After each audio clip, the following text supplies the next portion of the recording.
사실 오늘 이 호텔에 있는 모든 미팅들이 오늘 다 캔슬됐다고 합니다. 그런데 여러분들 참 용감하게 오셔서 이렇게 오늘도 말씀을 연구하는 자리를 함께 해주셔서 정말 반갑고 감사합니다. 자, 오늘 저녁에는 우리가 성경에서 또 하나의 우리가 반드시 알아야 하지만 좀 힘든 예언에 대해서 연구할 텐데, 여러분 이것은 우리가 깊이 생각해 볼 때 우리가 정말 이 마지막 시대에 꼭 알아야 할 굉장히 중요한 주제입니다. 우리 한번 좀 생각해 보도록 하겠습니다. 정결케 하는 시기 대속죄일. 여러분 지금 이 밖에 눈이 오고 진눈깨비가 와서 지금 난립니다. 아마 제가 보니까 아마 뉴욕에 계신 분들은 이런 그 어려운 날씨에 익숙하시지만 오늘 같은 날씨는 아마 좀 드물 겁니다. 그렇죠? 오늘 같은 날씨는 아마 아무리 힘들고 춥고 어렵다고 해도 뉴욕에 있는 사람들도 다니기가 참 어려운 날씨일 것입니다. 그런데 지금 제가 얘기하려고 하는 이 주제도 많은 그리스도인들이 잘 모르거나 연구하기를 회피하는 그런 대목 가운데 하나입니다. 우리 그것을 같이 좀 생각해 보도록 하겠습니다. 여러분, 그래서 제가 이 말씀은 특별히 화면을 통해서 저를 뵙는 분들에게 제가 특별히 이 말씀을 지금 1시간만 지금 듣고 나서 잘 이해가 안 될 것입니다. 또 듣고 또 듣고 또 생각하고 또 기도해 보아야 이해가 되는 그런 말씀일지도 모르겠습니다. 제가 어제 저녁도 조금 좀 힘든 말씀을 해드렸는데, 그러나 그것이 중요한 이유는 이런 것들을 우리가 이해해야 성경 예언을 보는 눈이 달라지고 또 거기에 대해서 우리 눈이 떠야 우리가 어느 시대에 살고 있으며 우리가 어느 시대에 살고 있다라는 감동이 들어와야 내가 지금 무엇을 해야 되겠구나 하는 감동도 같이 들어오는 것입니다. 그래서 제가 이런 것들을 조금 좀 힘든 말씀이지만은 여러분에게 설명하려고 애를 쓰는 것은, 제가 어제 저녁에 말씀드린 것처럼 교회에서 이미 이런 것들을 사실 다 가르쳐 왔어야 할 텐데 이것을 등한시해 왔기 때문에, 그래서 이런 말씀들은 어떤 의미에서 기본적인 말씀이고 성경에 다 말씀해 놓은 이미 우리가 알고 있어야 할 것들이지만은 그러나 너무 등한시해 왔기 때문에 사람들이 잘 이해하지 못하기 때문에 이제 와서 설명을 하려면 사람들이 굉장히 곤혹을 느끼거나 혼돈되거나 어려워하는 그런 주제가 이제 되고 있죠. 그런데 자, 이거 보십시오. 여기 이제 이런 말씀이 여기 이제 기록되어 있습니다. 다니엘 8장 3절부터 5절까지 보시면 이런 말씀이 있어요. 내가 눈을 들어본즉 강가에 두 뿔 가진 수양이 섰는데 그 두 뿔이 다 길어도 한 뿔은 다른 뿔보다도 길었고 그 긴 것은 나중에 난 것이더라. 좀 이제 이거 보실 때 저게 또 무슨 얘기냐. 여러분 성경 예언을 공부할 때 참 희한한 말씀들이 많아요. 우리 권사님은 이런 성경절은 물론 과거에 읽어보셨지만 참 새로운 말씀이죠. 저게 도대체 무슨 말씀일까 아마 그렇게 생각이 되시죠. 그렇죠? 교회를 오래 다니셨지만 우리 어머님은 어떠세요? 교회를 오래 다니셨지만 이런 말씀들은 생전 처음 들어보는 말씀 같죠. 그렇죠? 여기 무슨 수양이 나타나고 뿔이 두 개가 있고 도대체 이게 무슨 말이냐. 그 두 뿔에서 또 다 길어도 한 뿔은 다른 뿔보다 길고 그 긴 것은 나중에 난 것이고 이게 무슨 말인가 도대체 이제 그런 생각을 하시게 되는데,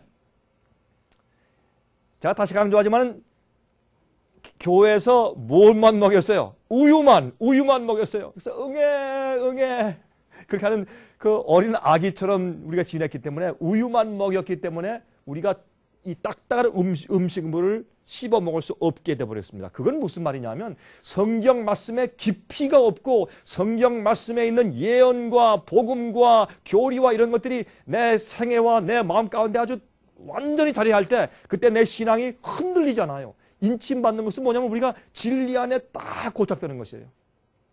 너희가 진리 안에 안착해서 더 이상 흔들리지 않게 되는 거.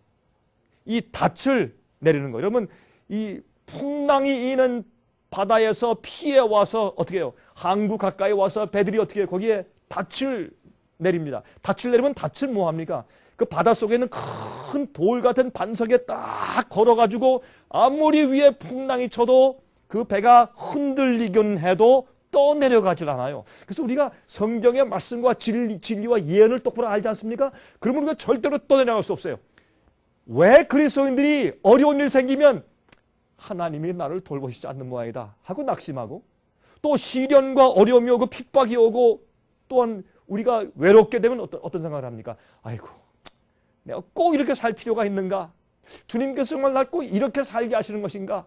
내가 똑바로 가고 있는가? 이런 생각을 가지고 사람들이 자주 흔들려 뒤로 물러가고 넘어지고 쓰러지고 흔들리고, 그거 왜 그러냐면 성경 말씀과 진리에 똑바로 이 바위에 그 닻이 딱 거는 것처럼 그런 반석 위에 제대로 안착되어 있지 않기 때문에 그러한 것이에요.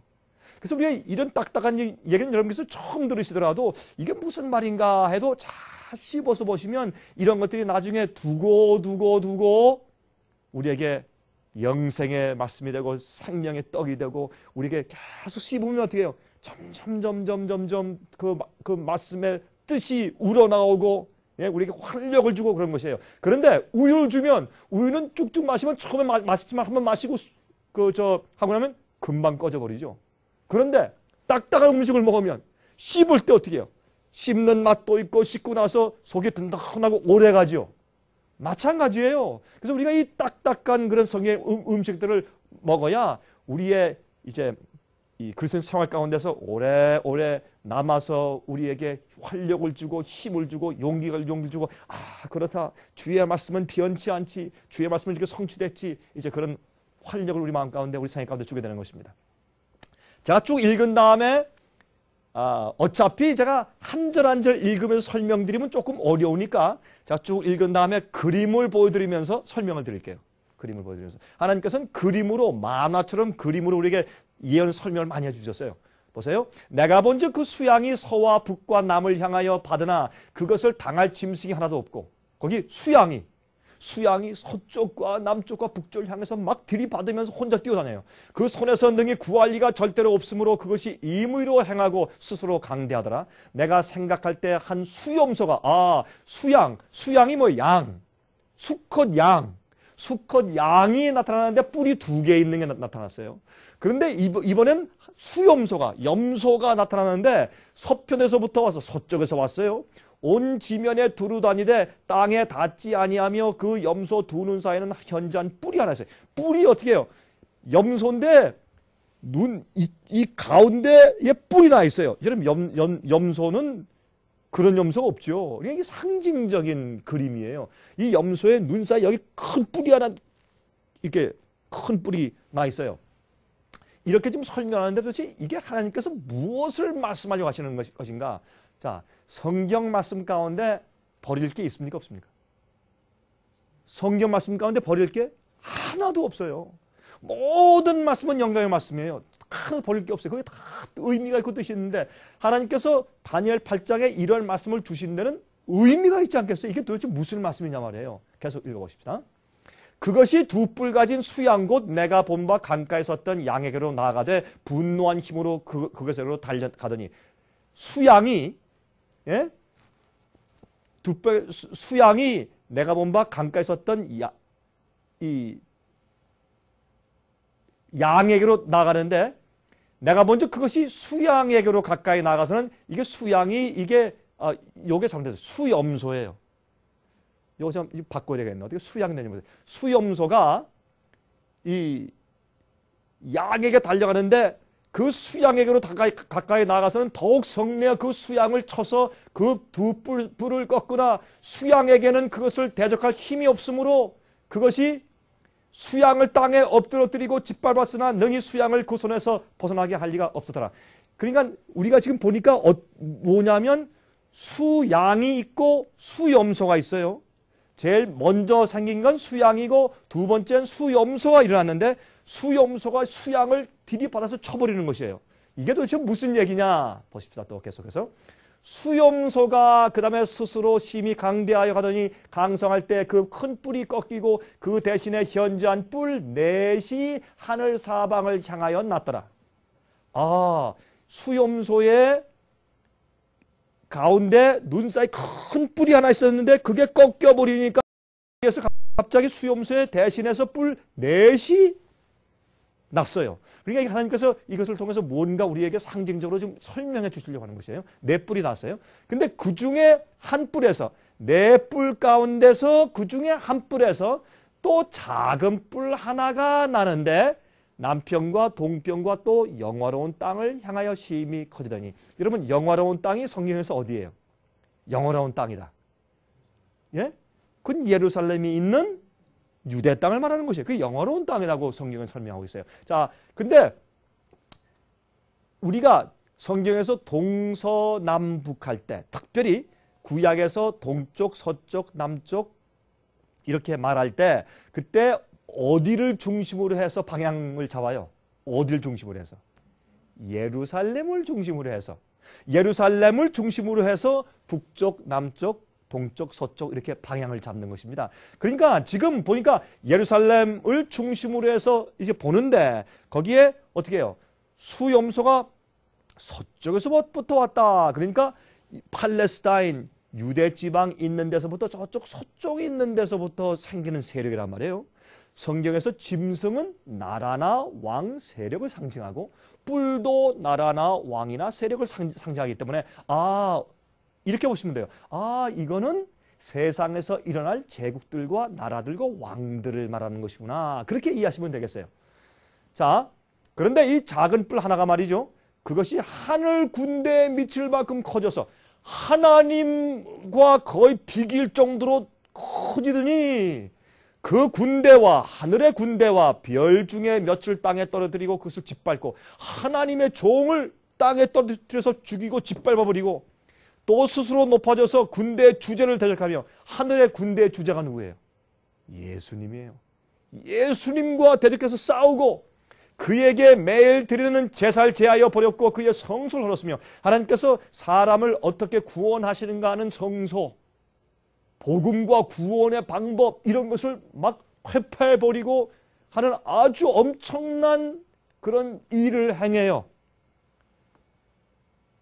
자, 8장 12절부터 14절 보시면 이렇게 말씀되어 있어요. 범죄함을 인하여 백성과 매일 드리는 제사가 그에게로 붙임받았고 그것이 또 진리를 땅에 던지며 자의로 행하여 형통하더라. 진리를 땅에 던지고 짓밟고 하나님을 대적하고 성도를 핍박하고 막 그런 일이 막 생겨요. 그 다음에 13절 보세요. 내가 들은즉 거룩한 자가 말하더니 다른 거룩한 자가 그 말하는 자에게 묻되 이상에 나타난 바 매일 드리는 제사와 망하게 하는 죄악에 대한 일과 성소와 백성이 내어준 바 되며 짓밟힐 일이 어느 때까지 이를꼬 하매 그가 내게 이르되 2300주야까지니 그때 성소가 정결하게 함을 입으리라 하였느니라. 제가 이 말씀을 드리려고 지금까지 그 전에 있는 말씀을 읽은 것이에요. 이게 어려운 것 같지만 줄거리만 말씀드리면 여러분께서 이제 이해가 되시고 그다음부터 이제 계속해서 이 말씀을 씹어서 앞으로 계속 연구하시는 일을 하시길 제가 부탁을 드리는 것입니다. 근데 보시면 보세요. 여기에 이 세력은 종교적인 세력인데 하나님을 대적해 싸우고, 그렇죠? 하나님의 종별들을, 종교 개혁자들과 주님의 종들을 진리를 위해 싸우는 종들을 땅에 던지고 짓밟고 죽이고, 그렇죠? 진리를 땅에 던지고 성소를 회파하고, 그렇죠? 이런 일들을 막 자행해요. 그러므로 이런 일들을 할 때, 그러니까 다시 말해서 한 종교 세력이 생기는데 참 하나님의 교회를 막 파헤치고 때리고 핍박하고 진리를 땅에 던지고 짓밟고 하나님을 대적하고 참남된 말을 하고 이런 일을 하는데, 이것은 제가 과거에도 여러 번 설명했듯이 이것은 이 중세기의 교황권이 한 일에 대한 예언이에요. 그것이 다니엘과 요한계시록에 똑같이 일률적으로 설명되어 있습니다. 그런 일을 이제 하는 것을 보니까 하늘에 두 거룩한 자가, 계시 가운데 두 거룩한 자가 생겨요. 이건 무슨 말인가 하면 계시 가운데 보니까 예수님이 서 계신데 또 한 천사가, 두 거룩한 자니까 한 사람은 천사고 하나님은 하나님이세요. 근데 천사가 묻습니다. 하나님이시여, 어쩌면 이럴 수 있습니까? 하나님 어떻게 가만히 계십니까? 예? 보세요. 이상에 나타난 바 매일 드리는 제사와 망하게 하는 죄악에 대한 일과 성소와 백성이 내어준 바 되며 짓밟힐 일이 하나님의 교회가 짓밟히고 성소가 짓밟히고 진리가 짓밟히고 얼마나 어렵습니까? 하나님 어떻게 이런 일을 가만히 보고 가만히 놔두십니까? 하나님이시여. 하나님 더 이상 돌보지 않습니까? 어떻게 이걸 가만 놔두십니까? 성소라고 하는 것은 이 땅의 성소지만 이 땅의 성소는 하늘 성소를 복사해서 만든 거 아니에요. 다시 말해서 이 성소는 우리가 양을 잡아서 가서 제사함으로 죄를 용서받고 나중에 하나님과 함께 거기서 거룩하게 되는 경험을 하는 것이 성소예요.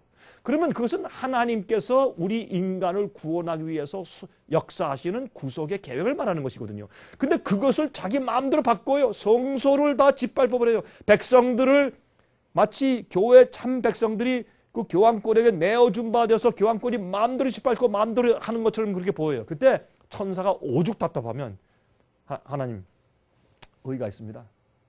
이럴 수가 있습니까? 하나님 왜 가만 놔두십니까? 저렇게 마귀가 교황권을 통해서 저렇게 교회를 짓밟고 진리를 짓밟고 저렇게 성소를 회파하는데 가만 놔두십니까? 언제까지 가만 놔두십니까? 하니까 하나님께서 긴 기간에 대한 예언을 주시는데 이 예언은 우리에게 경각심을 주는 굉장히 중요한 예언인데 이것을 교회에서 별로 다루질 않아요. 이게 어렵다고 생각을 하기 때문에 그렇잖아요. 하나님께서 예수께서 말씀하기를 2300주야까지니 주야는 낮주자 밤야자예요.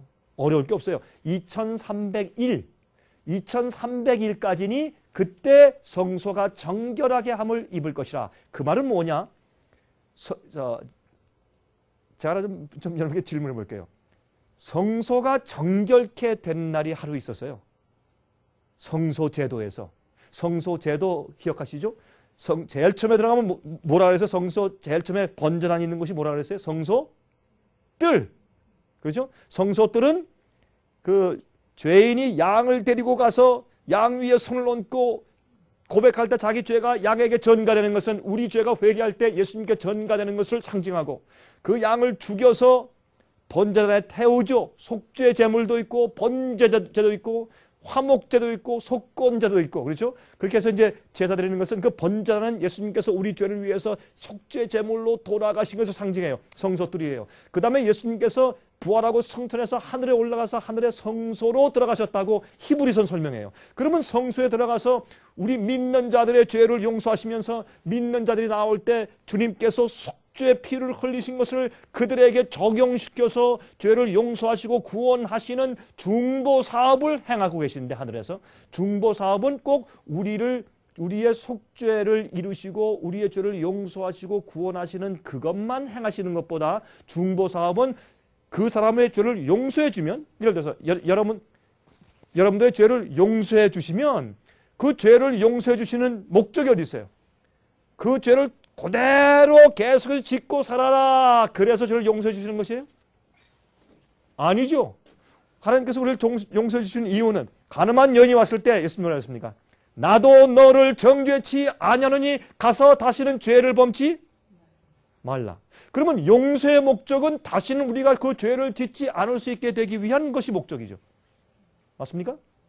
그러므로 복음은 우리 과거의 죄를 용서해 주는 것만을 강조하는 것이 아니라 내가 그 죄를 반복하지 않게 주님께서 능력을 베푸시는 것을 포함하는 것이 복음이에요.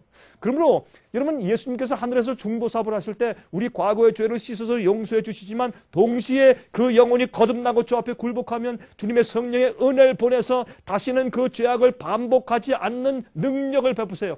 우리가 때를 따라 돕는 은혜를 얻기 위해서 은혜의 보좌 앞에 담대히 나가면 주님께서 성령을 우리에게 힘을 주셔서 우리가 세상의 죄에 빠지지 않도록 보호하시고 이길 수 있는 승리하는 능력을 베푸신 일을 하시는 것이 하늘 성소에서 일하시는 주님의 봉사사업이에요. 자, 그런데 그 다음에 또 뭐예요?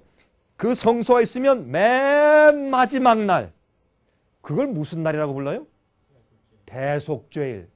근데 왜 대속죄일이에요? 여러분 이제 제가 예언을 설명드릴 텐데 이것을 이해하고 가야 돼요. 왜 대속죄일이에요? 매일매일 범죄했을 때 우리 죄를 고백하고 용서를 받았습니까? 받았어요? 안 받았어요? 성소제를 볼 때 매일매일 죄를 지을 때 양을 끌고 가거나 성소를 향해서 기도함으로 매일매일 죄를 졌을 때 우리가 회개했을 때 죄를 용서 받습니까? 안 받습니까? 매일매일 죄를 받습니다. 용서받습니다. 그 용서가 확실합니까? 확실한 용서를 받습니다. 그런데 왜 그 1년 마지막 날 대속죄일 날 하나님께서 왜 너희는 그날은 아무 일도 하지 말고 자신을 살피고 스스로 괴롭게 하며 자기 죄가 혹시 남아있는지 내가 정말 회개한 것인지 내가 정말 죄를 버렸는지 스스로 괴롭게 하고 살피는 일을 하라, 금식하라 라는 대속죄를 주셨냐 말이에요. 이미 죄를 이미 용서받아 왔는데 왜 또 회개하라고 하시냐고요. 참 이상하지 않습니까? 이게 무슨 말이냐면 그게 성소가 정결케 되는 날이다 라고 설명하신 거예요. 그게 대속죄일은 무슨 뜻인가 하면 성소를 정결케 하시는 것인데 제가 이제 조금 이따 보겠어요. 왜 그러냐 하면 우리가 죄를 고백했을 때 우리가 죄를 고백하면 회개하면 고백하면 그 죄가 어디로 갑니까? 이게 쉬운 질문 같지만 우리는 따져봐야 돼요. 우리가 죄를 회개하고 고백하고 주님 내가 이런 죄를 졌습니다. 내가 도적질했습니다. 날 용서하십시오. 내가 다시 그렇게 하지 않겠습니다. 예수 그리스도의 보혈로 내 죄를 사하시옵소서 하고 주 앞에 회개하면 그 죄를 용서받는데 그 죄가 어디로 갑니까? 예? 그 예수님의 십자가로 내 죄가 사함받는데 그 죄가 어디로 가져가느냐 하면 예수님께서 계신 하늘로 올라가는 것이에요. 그래서 우리가 기도할 때 우리의 기도가 성도의 기도가 어디로 올라가더라? 하늘로 올라가더라. 그러면 우리가 지은 죄는 하늘에 올라가서 기록이 돼요. 그래서 하늘에는 기록책이 있다 그러죠. 죄의 책이 있다 그러고. 그래서 마지막 요한계시록 그 20장에서 보면 그들이 책에 기록된 대로 심판을 받더라. 그렇죠. 그러니까 우리가 범죄하는 것은 전부 책에 기록되는 것이에요. 그것은 왜 그런가? 그것은 마귀도 있기 때문에 하나님께서 누구를 구원하실 때 슬쩍 얘 잘못 안 했어. 잘못했지만 내가 다 해결했어. 걱정하지 마. 하고 슬쩍 이렇게 예수님의 치마폭에 이렇게 담아가지고 슬쩍 들어가시면 마귀가 우리가 범죄한 것을 다 알아요, 몰라요? 다 알아. 그러면 하나님 잠깐 반칙입니다. 저 사람이 저렇게 행한 거 회개 안 하고 그냥 가진 거 나 압니다. 그렇게 고소하는 자예요. 형제를 고소하는 자라고 성경을 말해요. 그래서 마귀가 있기 때문에 하나님께서 심판하시고 누구를 구원하시고 멸망하시는 것은 아주 공평하고 공의로워야 돼. 아주 공의로워야 돼. 주님께서 슬쩍슬쩍 할 수가 없어요. 그건 안 돼요. 우리도 슬쩍슬쩍 할 수가 없어요. 사장이라도 회사에서 슬쩍슬쩍 하면 누가 다 봐? 직원들이 다 봐. 이 세상의 공인도 그러는데 목사가 교회에서 슬쩍슬쩍 하면 교회에서 간음한 장로한테 괜찮아 덮어주고 또 장로시키면 교인들이 봐요, 안 봐요? 봐. 그러면 그 목사 자격 없는 것이요. 안 그래요? 그런데 하물며 우주에서 앞으로 영원토록 살 사람들을 주님께서 하나하나 헤아리고 심판해서 온 우주 앞에 이 사람은 영원히 살 자격이 있어? 사탄아 입 다물어 가만히 있어? 또 고소할 말 있어? 없지? 내 죄로 죄를 다 사했고 이 사람은 그 죄를 버렸어 라고 주님께서 증명하시고 증인들 앞에서 하나하나 데리고 가시는데 예? 여러분 이건 참 그런 입장에서 하나님이 어떻게 슬쩍슬쩍 하시겠냐고 그렇게 할 수 없어요. 그러므로 대속죄 일은 뭐냐면 이 죄인이 1년 동안 지은 모든 죄에서 정결함을 받는 날이에요. 그것은 우리의 인생의 생애에서 내 생애 전체 일생의 생애에서 내 운명이 끝날 때 내 모든 죄에서 내가 정결함을 받는 날이에요. 그것은 하늘에 있는 내가 모든 지은 죄의 기록책의 죄가 다 지워지고 없어지는 날이에요. 그래서 성경은 죄의 용서도 말하지만 죄의 도말을 말하는 거예요. 여러분 솔직히 제 얘기를 들을 때 여러분 조금 어려우시죠? 무슨 말인지. 그렇죠? 조금 생각을 하셔야 되죠. 들어두세요. 자, 이제 계속합니다, 이제. 그러면 이제 돌아갑니다. 아까 수양과 수염소는 누굴 상징하는가? 아까 우리 읽었잖아요. 다니엘 8장 그 얘기를 읽는데 제가 왜 이걸 읽었냐면 2300주야까지니 그때 성소가 정결케 될 것이라. 그건 대속죄일 얘기예요. 유대인들은 다 알았어요. 성소 정결, 대속죄일. 대속죄는 무슨 날이야? 심판하는 날이야. 대속죄는 무슨 날이야? 인침받는 날이야. 대속죄는 무슨 날이야? 내가 1년 동안 지은 모든 죄에서 다 씻고 정결하고 깨끗해지는 날이야. 그렇게 이해했어요. 근데 우리 그리스도인들은 이 얘기가 너무 생소하다고. 왜? 예수 믿어 구원받았어. 믿습니까? 믿습니다. 구원받았어. 영원히 당신의 구원을 아무도 뺏어갈 수 없어. 이렇게만 해왔기 때문에 이 얘기는 생소하게 된 거예요. 여러분 그러면 이게 무슨 말이냐 하면 예수를 믿는다는 그 믿음이라는 그 믿음 가운데서 믿는다고 하면서 잘못된 평안을 가지고 멸망당하는 사람들이 앞으로 많이 생길 것이에요. 그래서 우리가 이걸 한번 생각을 좀 해봐야 돼요. 자, 그래서 제가 2300주야와 대속죄를 설명하고 있는데 수양과 수염선 누굴 그럼 상징합니까? 그 2300주야를 설명하기 전에 이것이 언제부터 시작되는 얘기인가라는 것을 알려주시기 위해서 그 전에 수양 얘기를 하고 수염설 얘기해서 거기서 뿔이 나고 뭐 작은 뿔이 생기고 그 얘기를 하다가 2300주야를 얘기하면서 성소가 정결케 된다. 그런 말씀을 하시는 것이에요. 자, 그러면 아까 수염서 얘기할 때 도대체 저게 도대체 무슨 말을 하는 거야 그렇게 생각되겠지만은 천사가 설명해 놓았어요. 그러니까 우리가 이 예언을 이해하지 못하는 한 가지 이유는 성경을 계속해서 읽어 내려가지 않기 때문에 이해하지 못하는 것이에요. 보시겠어요? 내가 본 바 두 뿔 가진 수양은 곧 누구라? 메와 파사 왕들이라. 어려운 게 있어요, 없어요? 성경이 말하기를 우리가 저게 도대체 무슨 말이야. 계시 가운데 지금 다니엘이 보는데 수양이 막 나타났는데 수양이 그럼 도대체 뭘 말하는 거야? 메대 나라와 파사 나라. 바벨론 다음에 메데 페르시아, 헬라, 로마 아니에요. 그러니까 메데 페르시아 나라 왕들을 말하는 것이야. 천사가 설명해 줬어요. 이거 우리가 어려울 게 없어요. 그 다음에 21절 털이 많은 그 다음에 나타난 수염소는 곧 누구라? 헬라 왕이야. 어려울 것 없죠. 설명되어 있죠. 그러니까 수양인 메데 페르시아인데 수염소는 그 다음에 올라오는 헬라 나라가 메데 페르시아를 없애고 승리해서 세상을 지배하는 제국이 되는 것을 설명하는 것이에요. 아주 간단해요. 이것은 다니엘 2장에 있는 금신상, 금, 은, 동, 철과 진흙, 다니엘 7장에서는 사자, 곰, 표범, 무서운 용 같은 짐승 이런 것과 똑같은 설명인데 여기서는 메데 페르시아와 헬라만 다루는 것이 이렇게 다뤘는데 아까 수염소는 어디서 왔다 그랬어요? 서쪽에서 왔더라. 유대 나라에서 예루살렘에서 볼 때 헬라 나라가 어디예요? 서쪽 아니에요. 그렇게 설명을 한 것뿐이에요. 그러니까 우리가 이렇게 성경을 쭉 읽어 내려가면 우리가 이해하지 못할 것이 없어요. 근데 두 눈 사이에 있는 큰 뿔은 곧 첫째 왕이요. 헬라 나라를 세운 제일 첫 번째 왕이 이름이 뭐예요? 알렉산더. 그렇죠? 알렉산더 왕이 위대한 그 아주 제왕 아니에요. 세상을 가장 신속하게 젊을 때 정복한 왕이에요. 그 알렉산더 대왕이 있어요. 그런데 22절에 이 뿔이 꺾이고 그가 정복하고 돌아올 때 그가 어떻게 해요? 술에 취해서 객사해서 죽었어요. 그래서 그 왕들이 제가 어제 말했지만 왕들이 말하기를 왕이시여 이렇게 세상을 이렇게 빨리 정복한 다음에 이 땅을 누가 차지하라고 이렇게 죽으십니까? 하니까 강한 자가 차지해. 그리고 죽어버렸죠. 그래서 그 밑에 있는 네 장군이 싸우다가 이 알렉산더 대왕이 정복해 놓은 세상을 네 갈래로 딱 나눠서 가졌어요. 그래서 거기에서 첫 번째 뿔이 꺾이니까 뿔이 네 개가 났어요. 이건 역사적으로 너무나 정확한 얘기예요. 그 나라가 가운데서 네 나라가 일어나되 보세요.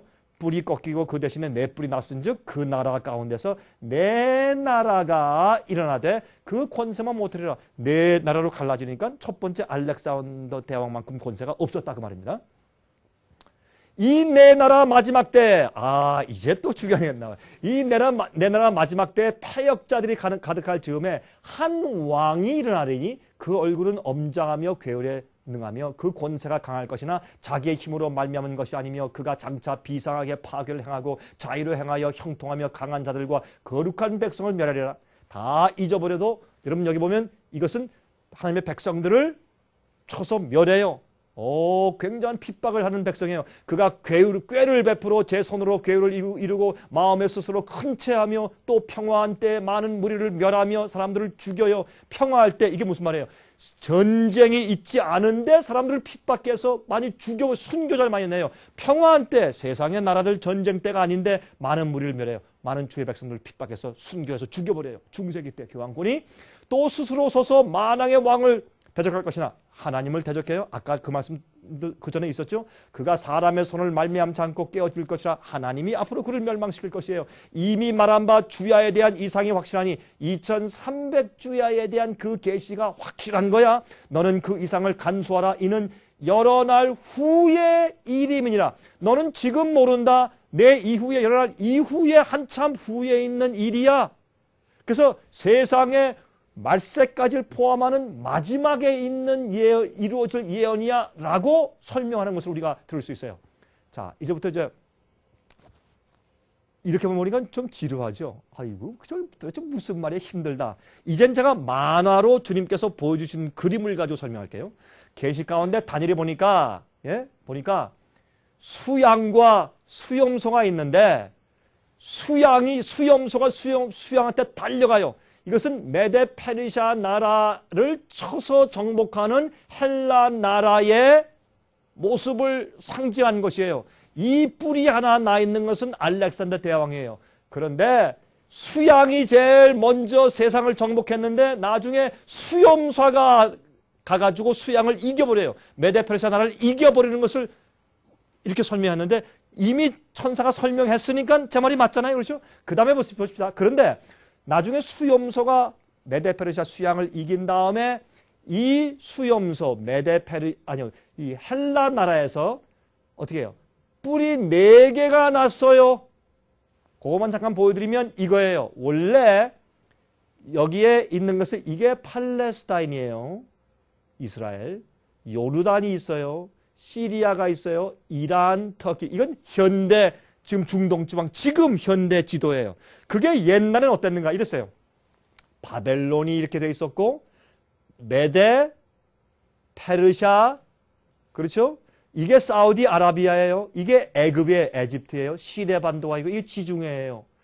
그 다음에 이게 지금은 터키죠. 여기에 헬라 지방이 있었죠. 이런 식으로 돼 있었어요. 옛날엔 지도가. 그런데 그게 이 헬라 나라가 알렉산더 대왕이 죽은 다음에 네 나라로 분련돼서 갈라졌을 때 입장이 어떻는가 하면 네 나라로 갈라졌어요. 위에는 셀류커스란 나라와 밑엔 탈럼이란 나라와 카산더와 리스마커스 이 네 나라로 이 장군들이 각각 나누어서 네 나라로 갈라지고 네 나라를 갈라먹었어요.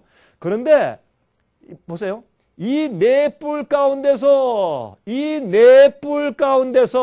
한 뿔이 한 뿔에서 작은 뿔이 올라오더니 점점 커져서 어디를 치느냐? 동쪽을 쳐요. 영화로운 땅을 쳐요. 예? 이런 입장에서 나기 때문에 보세요. 여기 보시면 자, 아까 있는 그 말씀에 좀 가서 좀 방향을 다시 한번 좀 봅시다. 자, 여기 보시면 이 작은 뿔에 대한 그 입장인데 여기 아까 메데 파사 왕, 헬라 왕 그렇게 됐죠. 그런데 우리 이거 가면 시간이 많이 걸릴 테니까 그냥 제가 말로만 하고 지나가십시다. 오케이. 자, 여기에 있는 이 수염소에서 나는 뿔은 북쪽과 동쪽과 영화로운 땅을 공격해요. 그건 방향이 어느 쪽에서 오는가라는 것을 보냐면 서쪽에서 와요. 그럴 수밖에 없어요. 왜냐하면 영화로운 땅을 그러니까 이쪽을 이렇게 치는 것으로 되어 있기 때문에 서쪽에서부터 오는 나라다. 그런 힌트를 우리에게 주고 있어요. 자, 그 다음에 보세요.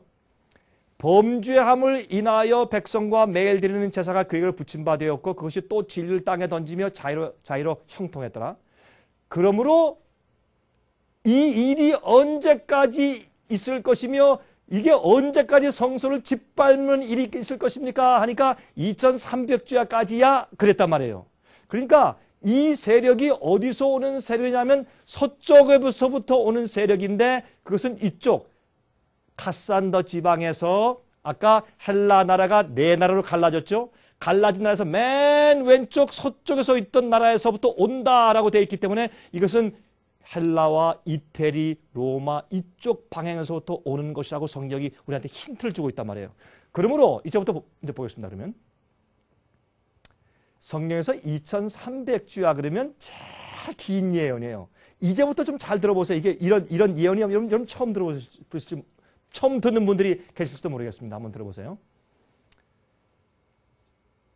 성경에는 다니엘 9장에 가보면 이 다니엘이 이 계시를 받은 다음에 이해를 못했어요. 이해를 못하고 그냥 기절해 버렸어요. 그 다음에 9장에 천사가 와서 발언합니다. 곧 내가 말하여 기도할 때 이전 이상 중에 본 그 사람 가브리엘이 빨리 날아서 저녁 제사를 드릴 때 즈음에 내게 이르더니 내게 가르치며 내게 말하되 가로되 다니엘아 내가 이제 내게 지혜와 총명을 주려고 나왔나니 곧 내가 기도를 시작할 즈음에 명령이 내렸으므로 이제 내가 고하러 왔느니라. 너는 크게 은총을 입은 자라. 그런즉 너는 이 일을 생각하고 그 이상을 깨달을지니라. 너는 2300일 그때 가서는 성소가 깨끗하게 정결케 될 것이라. 근데 이 작은 뿔 세력이 서쪽에서부터 와가지고 하나님을 대해서 싸우고 성소를 그냥 무너뜨려 버리고 하나님의 백성들 성도를 죽이고 멸하고 교회를 흔들고 진리 땅에 던지고 짓밟고 막 그런 자행을 폭군처럼 자행하는데 하나님 어떻게 가만두십니까? 하니까 가만 놔둬라. 다 내 뜻이 있다. 앞으로 2300주야가 지나면 성소가 정결하게 돼. 그건 뭐냐면 그가 행한 그 못된 짓들과 죄악들을 다 기록해 놓았지. 내가 하나하나 전부 다 심판하고 다 따지고 공의로 심판해서 끝낼 것이야. 걱정하지 마. 그래서 이 모든 죄를 정결케 하고 성소를 정결케 하는 일이 생길 것이야. 그렇게 말씀을 하는 것인데 보세요. 여기 말씀하실 때 제일 먼저 내 백성과 내 거룩한 성을 위하여 70일에로 기한을 정하였나니 허물이 마치며 죄가 끝나며 죄악이 영속되며 영원한 의가 드러나며 이상과 예언이 응하며 또 지극히 거룩한 자가 기름 부음을 받으리라. 이것은 예수님께서 십자가에 돌아가셔서 보세요. 허물이 마치고 죄가 끝나고 죄악이 영속되며 하는 예수님의 십자가에 돌아가시는 사건이 있을 것을 말하고 또 기름 부음을 거룩한 자가 기름 부음 받아요. 여러분 메시아란 뜻은 기름 부음 받은 자 그런 뜻이에요. 그러면 메시아란 말을 헬라말로 말하면 뭐예요? 그리스도. 그리스도가 무슨 뜻이에요? 우리가 예수 그리스도 이름으로 기도합니다. 그리스도가 무슨 뜻이에요? 기름 부음을 받은 자 그런 뜻이에요. 그러니까 메시아가 일어난단 말이에요. 그러니까 예수님이 이 땅에 오시는 예언이 포함되어 있는 예언이에요. 이상하죠? 자, 지금까지 제가 알아요. 제가 왜 여러분들이 이 말을 들으면서 지금 처음엔 잘 이해가 안 되실 것이다 라는 말씀을 드리는 이유가 제가 목사로 있으면서도 이 말씀이 처음에 이해가 안 되더라고요. 이게 무슨 말인지. 야, 이거 참 어렵다. 저도 읽고 또 씹고 이 속에 있는 하나하나를 제가 따져보면서 이게 무슨 뜻인가 다 이렇게 비교해볼 때 점점점 이해하게 되었어요. 그런데 중요한 것은 이게 왜 중요하냐면 예수님이 이 땅에 오셔서 어떤 일을 행할 것이다라는 예언이 정확하게 들어있기 때문에 이 예를 제가 부인할 길이 없더라고요. 그래서 이게 굉장히 중요한 예언이구나 하는 것을 찾게 됐어요. 자, 그래서 제가 이렇게 설명을 드리면 좀 복잡한 것 같아도 이제부터 정신을 차려서 한번 들어봅시다. 지금까지 설명드리는 도표를 제가 이 서론으로 설명드린 것이에요. 좀 어려우시더라도 한번 도표를 좀 따라와 보세요.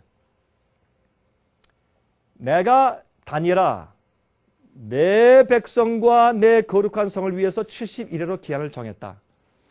2300주야 예언 가운데서 내 거룩한 성을 위해서 71회로 1회는 무슨 말이에요? 1회 7일 그렇죠? 1회 그 옛날 말이죠. 요새 사람들은 1회라고 안 그래요. 그죠? 7일 그런데 그게 7일 그러니까 한 주일 1회가 일주일 아니에요. 그러니까 71회 그럼 무슨 몇 주일이요? 70주일 70주일은 며칠이에요? 예? 490일이죠. 그러니까 성경에 예언해서 하루가 몇 년이라? 일 말고 하루가 몇 년? 1년이라. 성경의 기간적인 예언을 해석할 때 하루는 1년이에요. 그렇죠? 민수기, 에스겔 계속해서 말씀합니다. 하루는 1년이에요.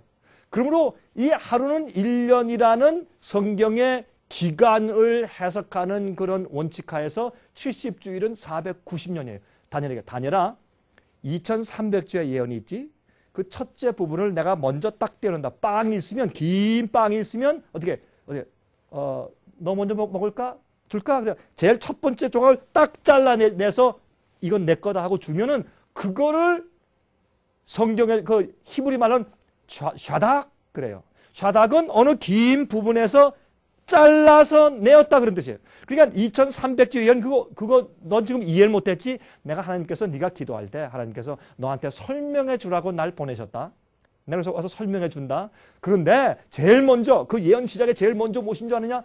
내 백성 유대인들 큰 목이 곱고 범죄해서 할 수 없이 바벨론이 쳐들어와서 느부갓네살 왕이 쳐들어와서 너희 성을 멸하고 너희를 전부 다 저 바벨론으로 끌고 갔지. 에? 주님께서 너에게 다시 기회를 돌아가서 다시 너희들이 회개하고 살 수 있는 기회를 또 주실 것이다. 그래서 먼저 내 백성과 유대인들과 내 거룩한 성읍인 예루살렘을 위해서 490년 71회로 기한을 정하였나니 이런 이 기한을 정한 490년이 끝날 즈음에서 허물이 마치며 죄가 끝나며 죄악이 영속되며 영원한 의가 드러나며 예수님이 오실 거야. 메시아가. 또 예언이 응하며 또 지극히 거룩한 자가 기름 붓는 일이 생길 것이다. 이렇게 설명을 하신 것이에요. 자, 보십시다 이제. 71회로 기한을 정하였나니 히브리 말로 샤다크는 어디로부터 잘라내었다 하는 것이에요. 그래서 2300주의 시작은 490년부터 시작을 해요. 성경에서 가장 긴 예언이에요. 자, 이제부터 도표를 그리질 않고 여기 제가 그렸으니까 하나하나 제가 보여드릴게요. 보세요. 근데 이 예언이 시작할 때 참 흥미있는 예언이에요. 다니엘 8장 14절에 그가 내게 이르되 2300주야까지니 그때 성소가 정결하게 함을 입을 것이라. 성소가 정결하게 함을 입는다는 것은 뭐냐면 우리가 죄를 질 때 우리 죄가 전부 다 성소로 다 올라간단 말이에요. 예수님이 우리 죄를 지셨으니까 예수님께서 우리 죄를 전부 다 끌어안고 우리가 범죄했을 때 그것을 죄의 기록죄가 다 기록되어 있잖아요.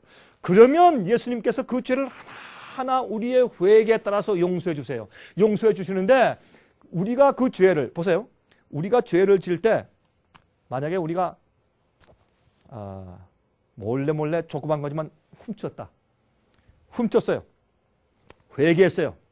그러면 우리가 훔쳤을 때 우리의 죄가 기록됩니까? 성경적으로 하면 죄가 기록되죠. 죄가 기록돼요. 이 사람이 아무개가 도적질했어. 회개했어요. 그러면 어떻게 해요? 그 죄가 사함받습니까? 사함받습니다. 우리가 그 죄를 또 범하면 또 기록돼요? 회개하면 또 씻겨져요? 또 지으면 또 써요? 회개하면 또 지워요? 그러면 여러분들이 일생에서 똑같은 죄를 범하는 것을 몇 번 썼다가 몇 번 용서받았을까요? 그때 가봐야 하는데 제 얘기는 이겁니다. 여러분이 똑같은 죄를 범하고 용서받고 죄를 범하고 용서받은 것이 한 100번으로 끝날까요? 200번으로 끝날까요? 1000번으로 끝날까요? 끝이 없죠. 오케이. 그럼 끝이 없는데 언젠가는 우리가 그 죄를 그치는 지점이 있어야 돼요.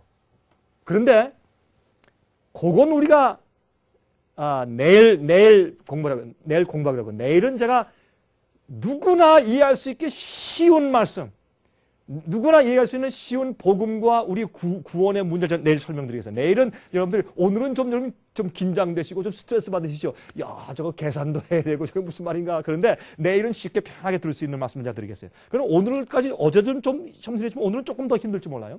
근데 하나님께서 우리를 언제 신뢰할 수 있느냐? 우리가 똑같은 죄를 범하고 용서받고 범하고 회개할 때 언제 내가 그 죄를 더 이상 범하지 않게 될 때 우리가 영원히 살고 구원받기에 안전하게 되는 것이에요. 이 얘기는 너무나 많은 그리스도인들에게 아주 생소한 얘기가 돼요. 왜? 이 복음을 똑바로 교회에서 잘 가르쳐 오지 않았기 때문에. 그건 무슨 말인가 하면 우리가 보세요. 하나님께서 기록적에서 우리 죄를 다 지우시고 도말하셔야 돼. 다 깨끗이 지워버려야 할 텐데 그 사람이 또 죄를 져. 아이고, 내가 다 지우려고 하는데 또 졌구나. 하나님께서 마음이 아프세요. 그러면 또 도적질을 했어. 회개했어요. 그럼 또 지우셔서. 근데 그 다음날 내가 다 지웠다. 이제 다 끝났다. 이 사람은 이제 깨끗하게 되고 내가 깨끗하게 됐다라고 이제 마음껏 잡수시는데 그 다음날 또 죄를 졌어. 그럼 주님께서 할 수 없어요. 참 내가 언제까지 널 기다려야 되느냐. 주님께서 눈물로 또 쓰세요. 그러면 하늘에 있는 내 기록책에 언제 정결케 되느냐고요. 정말 무슨 말 이해하시겠어요? 언제 내 하늘의 성소에 내 이름이 강병국이라고 써있는 내 책이 언제 깨끗하게 정결되고 내 죄가 완전히 다 제거되고 해결되느냐 말이에요. 그렇잖아요? 그런데 어떤 사람들은 아유 예수님께서 십자가에서 이미 다 해결하시고 날 다 구원하셨죠. 그러면은 예수를 믿는다고 하는 말만 하면 다 구원해 가야 돼. 그리고 그 사람들을 이 로봇처럼 말이죠. 이 머리에 이 두뇌를 바꿔주면 돼요. 우리 컴퓨터에 칩을 바꾸는 것처럼 딱 빼가지고 다른 걸 딱 넣어주고 이렇게 다 하신 다음에 다 구원하시면 되잖아요. 그렇게 안 하시고 기다리신다. 이게 이 자체가 뭐냐면 하나님의 성령과 우리가 협력해 나가는 거 아니에요. 그렇잖아요? 그래서 우리가 그 죄에 대해서 온전히 회개하고 다시는 그 죄를 지을 마음이 없을 때까지 죄를 미워하고 간절히 회개했을 때 주님이시여 나는 그런 죄를 지을 때 너무나 나는 행복하지 않고 마음이 너무나 아프고 나는 정말 평안도 없고 난 싫습니다. 주님이시여 나를 구원하시되 내 죄를 용서만 하시지 말고 내가 그 죄를 반복하지 않을 힘을 주세요. 하나님. 제가요 우리 한국 남편들 다 그렇잖아요. 부인들이면 여보 왜 말이 많어? 남편이 그러면 그런 거지 왜 말이 많아? 입 다물고 가만히 있어. I said so. 내가 아니 당신이 가장이야? 내가 가장이야? 우리 남편들은 되게 그렇잖아요. 요새 젊은 사람들은요. 한국의 젊은 사람들은 안 그래요. 요새 한국의 젊은 사람들은요. 아주 남자들이 스윗해. 옛날에 우리 땐 그거 몰랐는데 요새 꽃들 한국에 가면 요새 이 저녁 때 말이죠. 이 노상에 장미꽃 파는 데가 많아요. 요새 한국의 서울시내. 미국엔 봤는데 한국엔 그런 게 없었거든요. 요새 젊은 사람들이 집에 갈 때 장미꽃 사가지고 가. 옛날에 그런 거 어디 있었어요. 그런데 재밌는 것은 말이죠. 제가요 옛날에 그랬어요. 옛날에 처음에 결혼해서 저는 그런 모습을 제가 보고 자랐기 때문에 제가 우리 친구한테 여보 내가 남자야. 내가 가장이고 내가 남편이야. 전 그렇게 했는데 그렇게 어떤 때는 제가 그런 방식으로 살면서 가만히 보니까 제가 그럴 때마다 우리 부인이 행복하질 않아. 행복하질 않아요. 그래서 제가 그런 성격을 고치려고 제가 무진장 애를 썼어요. 애를 썼는데 나중에 정말 주님께 기도하면서 주님께서 목사인 저에게 하나님의 은혜를 베풀어서 저를 변화시키는 놀라운 그런 진정한 회개 경험을 한번 주셨어요. 그 다음부터 그게 없어졌어요. 그게 없어지니까 제가 그렇게 하는 제 성격에서 그게 없어지니까 얼마나 제 마음이 행복한지 몰라요. 근데 제가 그렇게 할 때 제가 행복하지 못하고 그렇게 함으로 제 집사람이 마음 아파하는 것을 볼 때 행복하지 못해. 여러분 구원의 경험은 세상에 고생이 있다, 사업이 안 된다, 병 났다, 아프다, 사고가 났다 이런 것은 우리 마음 가운데 행복과 평안을 빼앗아가지 못해요. 그건 잠깐이지. 우리 마음에 진정한 평안과 행복과 쉼을 주는 것은 뭐예요? 내가 하나님 앞에서 죄를 다 용서받고 내가 지금 주님 앞에 섰을 때 내가 지금 당장 준다면 주님께서 날 인정하신다. 왜? 내 마음 가운데 죄를 품고 있는 게 없어. 내가 주 앞에 감추고 있는 죄가 없어요. 그게 이 세상에서 가장 행복한 것이고 평안하고 즐거운 것이에요. 여러분 해보세요. 그거 이상 다른 행복이 있는가? 그게 최고의 행복이에요. 다른 것들은 다 있다가 없어지지만 그러나 하나님 앞에 설 때 하나님이 나를 인정하신다라는 마음을 가질 수 있는 그 구원의 확신만큼 우리에게 행복을 주는 게 없어요. 그래서 이 성소의 정결이 있어야 되는 것은 결국엔 뭐냐면 우리의 내 책에 대한 모든 기록이 다 정결케 지워져야 돼요. 그것을 의미하는데 계속 보십시다. 그게 무슨 말인지. 다니엘 9장 25절에 말하기를 어떻게 말했어요? 너는 깨달아 알지니라 예루살렘을 다시 세우라는 중건하라는 명령이 날 때부터 기름 부음을 받은 자 곧 왕이 일어나기까지 7일에와 62일에가 지날 것이요 그때 곤란한 동안에 성이 중건되어 거리와 해자를 이룰 것이며 제가 이거는 옛날 고로 설명했기 때문에 조금 어려울지 몰라요. 현대말로 설명할게요. 너는 다니엘아 잘 좀 이제 내가 설명할 테니까 좀 이해해봐라. 이 너희 백성들 위해서 70일에 490년의 기간을 주었는데 언제부터 시작하느냐? 예루살렘을 다시 세우라, 중건하라는 명령을 내릴 때부터인데 지금 유대인들이 어디 잡혀가 있어요? 바벨론의 포로로 잡혀가 있어요. 그러면 바벨론에서 너희들 좀 돌아가라. 보내줄게. 해방해줄게. 돌아가서 성전과 예루살렘 성을 다시 지어라. 라고 허락해주는 명령이, 중건하라는 명령이 날 때부터 시작해서 7일에는 몇 년이에요? 7주일이 며칠이에요? 7주일이면 77, 49일. 빨리 계산하셨어요. 77, 49일이면 몇 년? 49년. 49년과 또 62일에 62 곱하기 7은 얼마예요? 계산해 보세요. 62 곱하기 7, 6, 7, 42, 2, 7, 24면 430. 예? 힘드세요? 힘드세요? 다시 합시다. 62 곱하기 7 하면 2, 7, 24, 1 올라갔죠? 6, 7, 42, 434년 딱 나오죠? 그러니까 우리가 7, 7, 49년과 434년이 지나면 누가 생기는가? 그때 기름 부분 받은 자 왕이 일어나요. 메시아가 생겨요. 그런 예언을 지금 설명하는 것이에요. 그러니까 7일대가 지나면서 성이 완성돼요. 예루살렘 성이 완성돼요. 보십시다. 그런데 재밌는 것은 바벨론에서 메데 페르시아로 넘어갔지요. 메데 페르시아의 왕들 가운데 세 왕이 예루살렘으로 너희들 돌아가서 성을 다시 짓고 그 성전 다시 지어라 라고 허락해주는 명령이 세 개 있었는데 제일 처음에 고레스 왕이 했고 두 번째 다리오 왕이 했고 아닥사스다 왕이 했어요. 근데 세 번째 아닥사스다 왕의 명령만이 어떤 것을 허락했냐면 너희가 성전도 다시 지을 뿐더러 성의 그 벽과 성의 그 모든 것을 전부 다 세우고 거리와 해자, 성의 길, 거리, 해자는 뭐예요? 성벽을 다 지은 다음에 그 주위에 옛날에는 연못을 팠죠. 왜 저기 쳐들어오지 못하게 연못을 파고서 다리를 딱 놨다가 적군이 오면 다리를 싹 들어버리죠. 그래서 못 들어오게. 그게 해자예요. 그러니까 성벽과 성 자체를 완전히 다시 복구했단 말이에요. 그렇게 하도록 인정했다는 것은 너희는 성전만 다시 짓는 것이 아니라 너희 나라를 독립국가가 되는 것을 허락할게. 그렇게 설명하는 것이에요. 그렇게 설명하는 그런 명령이 날 때부터 기산점을 잡아라 했는데 여기 보시면 에스라 7장 7절 8절 보시면 그 명령이 성경에 기록되어 있어요. 또 어려운 게 없어요.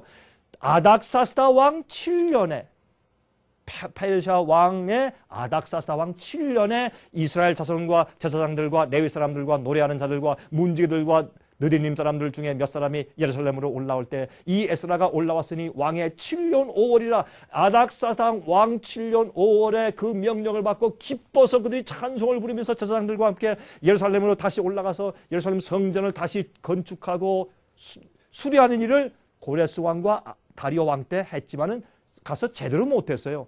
아닥사스다 왕 때 가서 성전을 완전히 끝마치고 그 다음에 어떻게 가서 성을 다시 건축하기 위해서 기뻐해서 갔다라는 그 날짜를 아닥사스다 왕 7년이라고 딱 설명해 두었어요. 성경에. 그게 언제냐 하면 이 세 조소가 있죠. 세소가 그 조서 가운데서 아닥사스다 왕의 조서인데 성전뿐만 아니라 성 자체를 중건하라고 했기 때문에. 그런데 그게 언제냐? BC 457년이란 말이에요. BC 457년에 아닥사스다 왕 7년에 그들이 돌아가서 성전 보수 작업을 시작하라는 명령이 났으니까 성전 중건을 하라는 명령이 났단 말이에요. 그게 언제? 성경에 보니까 어떻게 해요?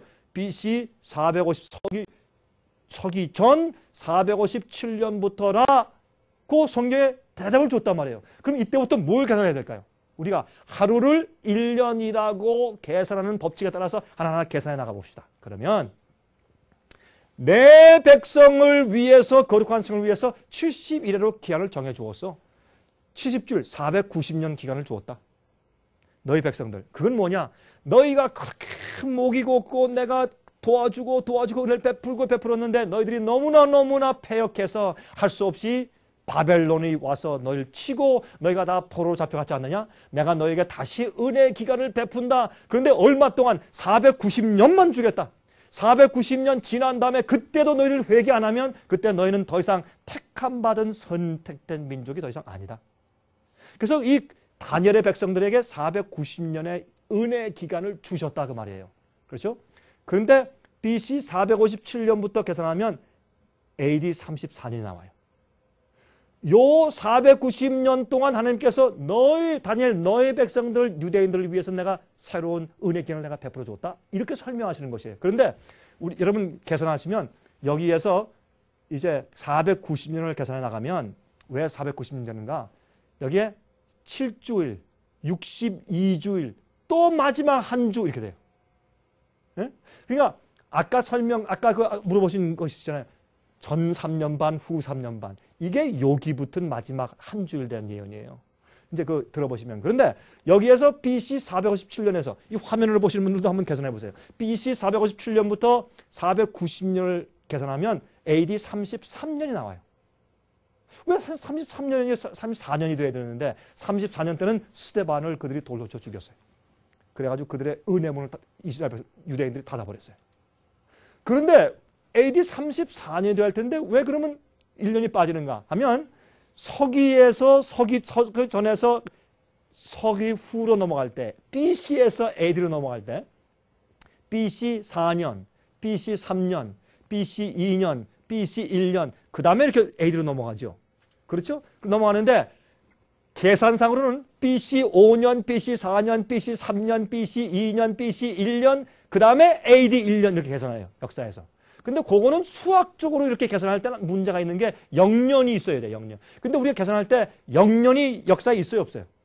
0년이 없어요. 그래서 이를 더해줘야 돼.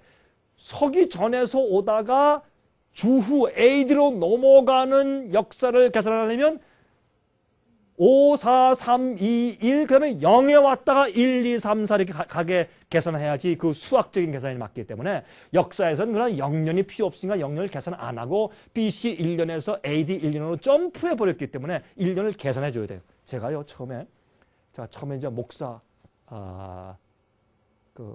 뭐라 그래요? 처음에 하는 시돌이라 그래요? 옛날 말로. 그죠? 처음에 이제 전도사 생활할 때 사람들 성령을 가르칠 때 이걸 가르치는데 아무리 계산해도 1년이 모자라요. 아무리 계산해도 1년이 모자라요. 참 이상하다. 내가 수학을 못하나? 또 계산하고 또 계산해도 1년이 모자라요. 나중에 알고 보니까 0년이 없기 때문에 1년을 더 해줘야 돼. 이게 그래서 이렇게 돼요. 자, 그러면 그 다음에 보세요. 그러므로 예루살렘을 중건하는 명령 날 때부터 7일에와 60일에가 지내니까 제일 먼저 7일에요. 7년 동안. 요때 7주니까 49년 동안 그들이 성전을 다시 건축해서 BC 457년부터 BC 408년까지 성전 안에 성전 건축을 마쳤어요. 7일에. 그 다음에 62주를 또 지나요.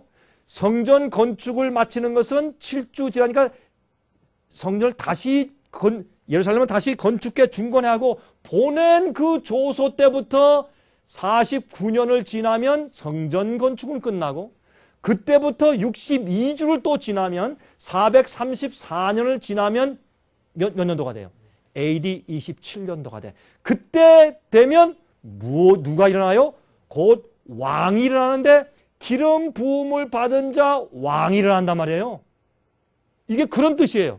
그러니까 성전을 다시 짓고 예루살렘을 다시 지으러 돌아가라라는 명령을 내려줘서 포로에서 해방되어서 가는 그때부터 시작해서 7주와 62주를 지나봐라. 메시아가 생긴다. 이 예언이 이게. 그런데 요때 요 69주를 지나면은 AD 27년인데 그때 어떤 일이 생겼는가 보세요.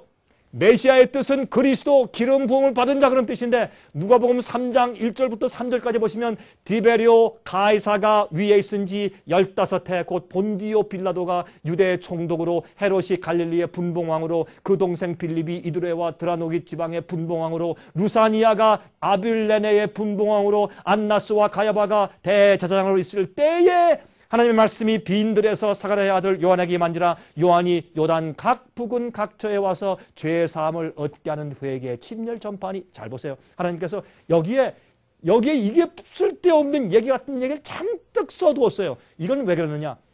예수께서 침례 받으신 해가 언제냐? 라는 것을 알려주기 위해서. 그러니까 그게 언제예요?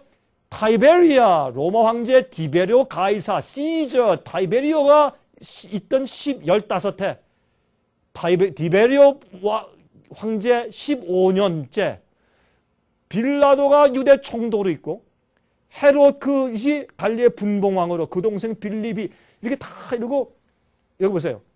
안나스와 가야바가 대제사장으로 있을 때, 그 당시에 대제사장이 둘이었어요. 장인과 사위예요, 둘이. 안나스와 가야바가. 이럴 때 예수님이 침례 받으셨다 그러면 사람이 그거 바꿀 수 있어 없어요? 정확하게 연도를 딱 줬어요. 근데 이때가 언제인지 아세요? AD 27년이야 그게. 딱 AD 27년이에요. 이건 그래서 바로 저분이 메시아야 라는 것을 알려주기 위해서 유대인들은 말이죠. 이 2300주의 예언을 똑바로 이해하고 공부했더라면 예수님을 절대로 거절할 수가 없었어요. 이분이 메시아구나 라고 받아들일 수밖에 없었는데 그들이 뭐예요? 이것을 이해하지 못했단 말이에요. 에?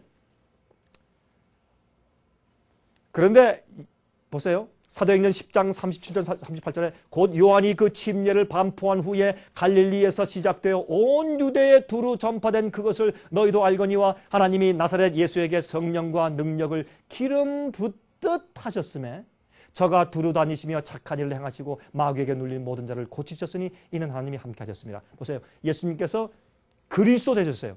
성령의 기름을 받았는데 언제? 예수님께서 30년 동안 나사렛에서 조용히 지내시다가 AD 27년도에 침례 받고 나서부터 메시아의 사업을 시작하셨는데 그때 어떻게 됐다고요? 성령과 능력을 기름 붓듯 하셨음에 그분이 드디어 메시아가 되심에 성령의 기름을 부름을 받으시고 메시아 일을 시작하시며 그렇게 설명했어요. 성경은. 언제부터? 그래서 예수께서 AD 27년도에 요단강에서 침례를 받으셨다 그랬어요.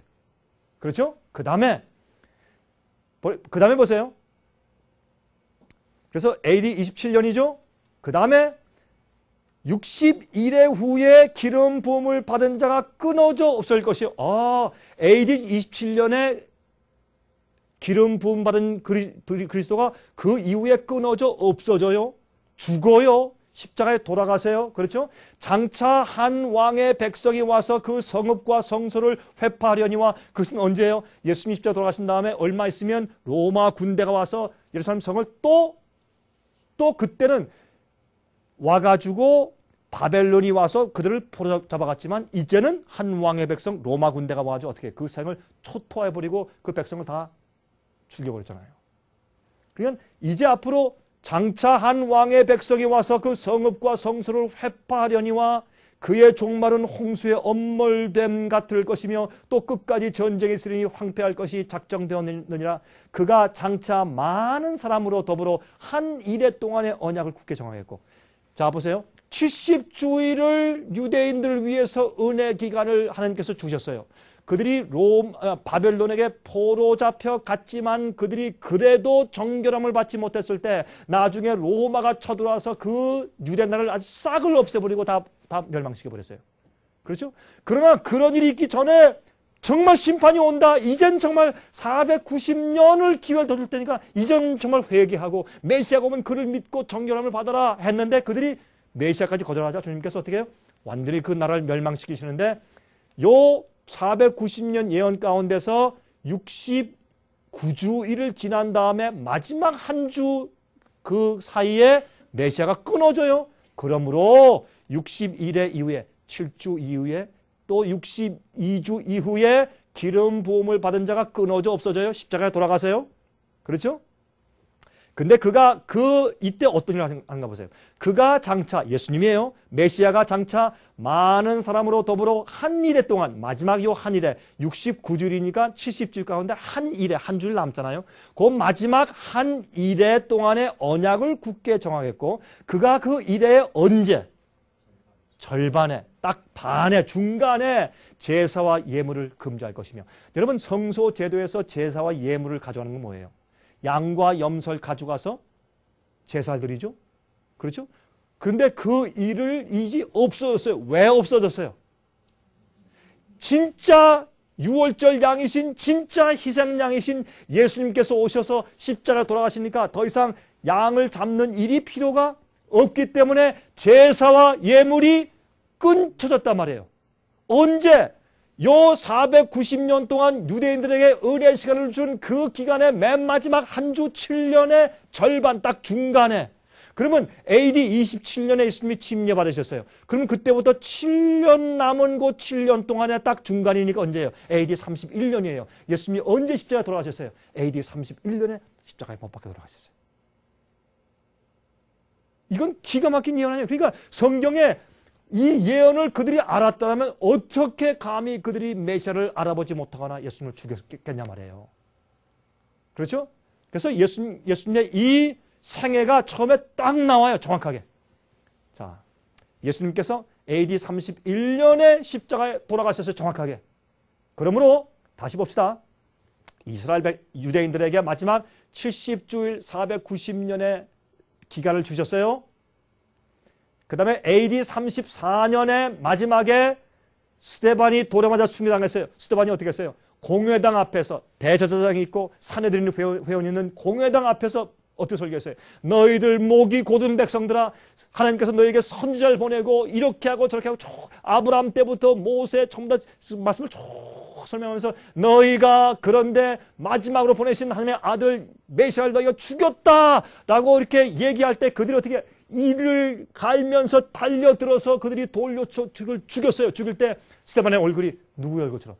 천사의 얼굴처럼 환하게 빛났어요.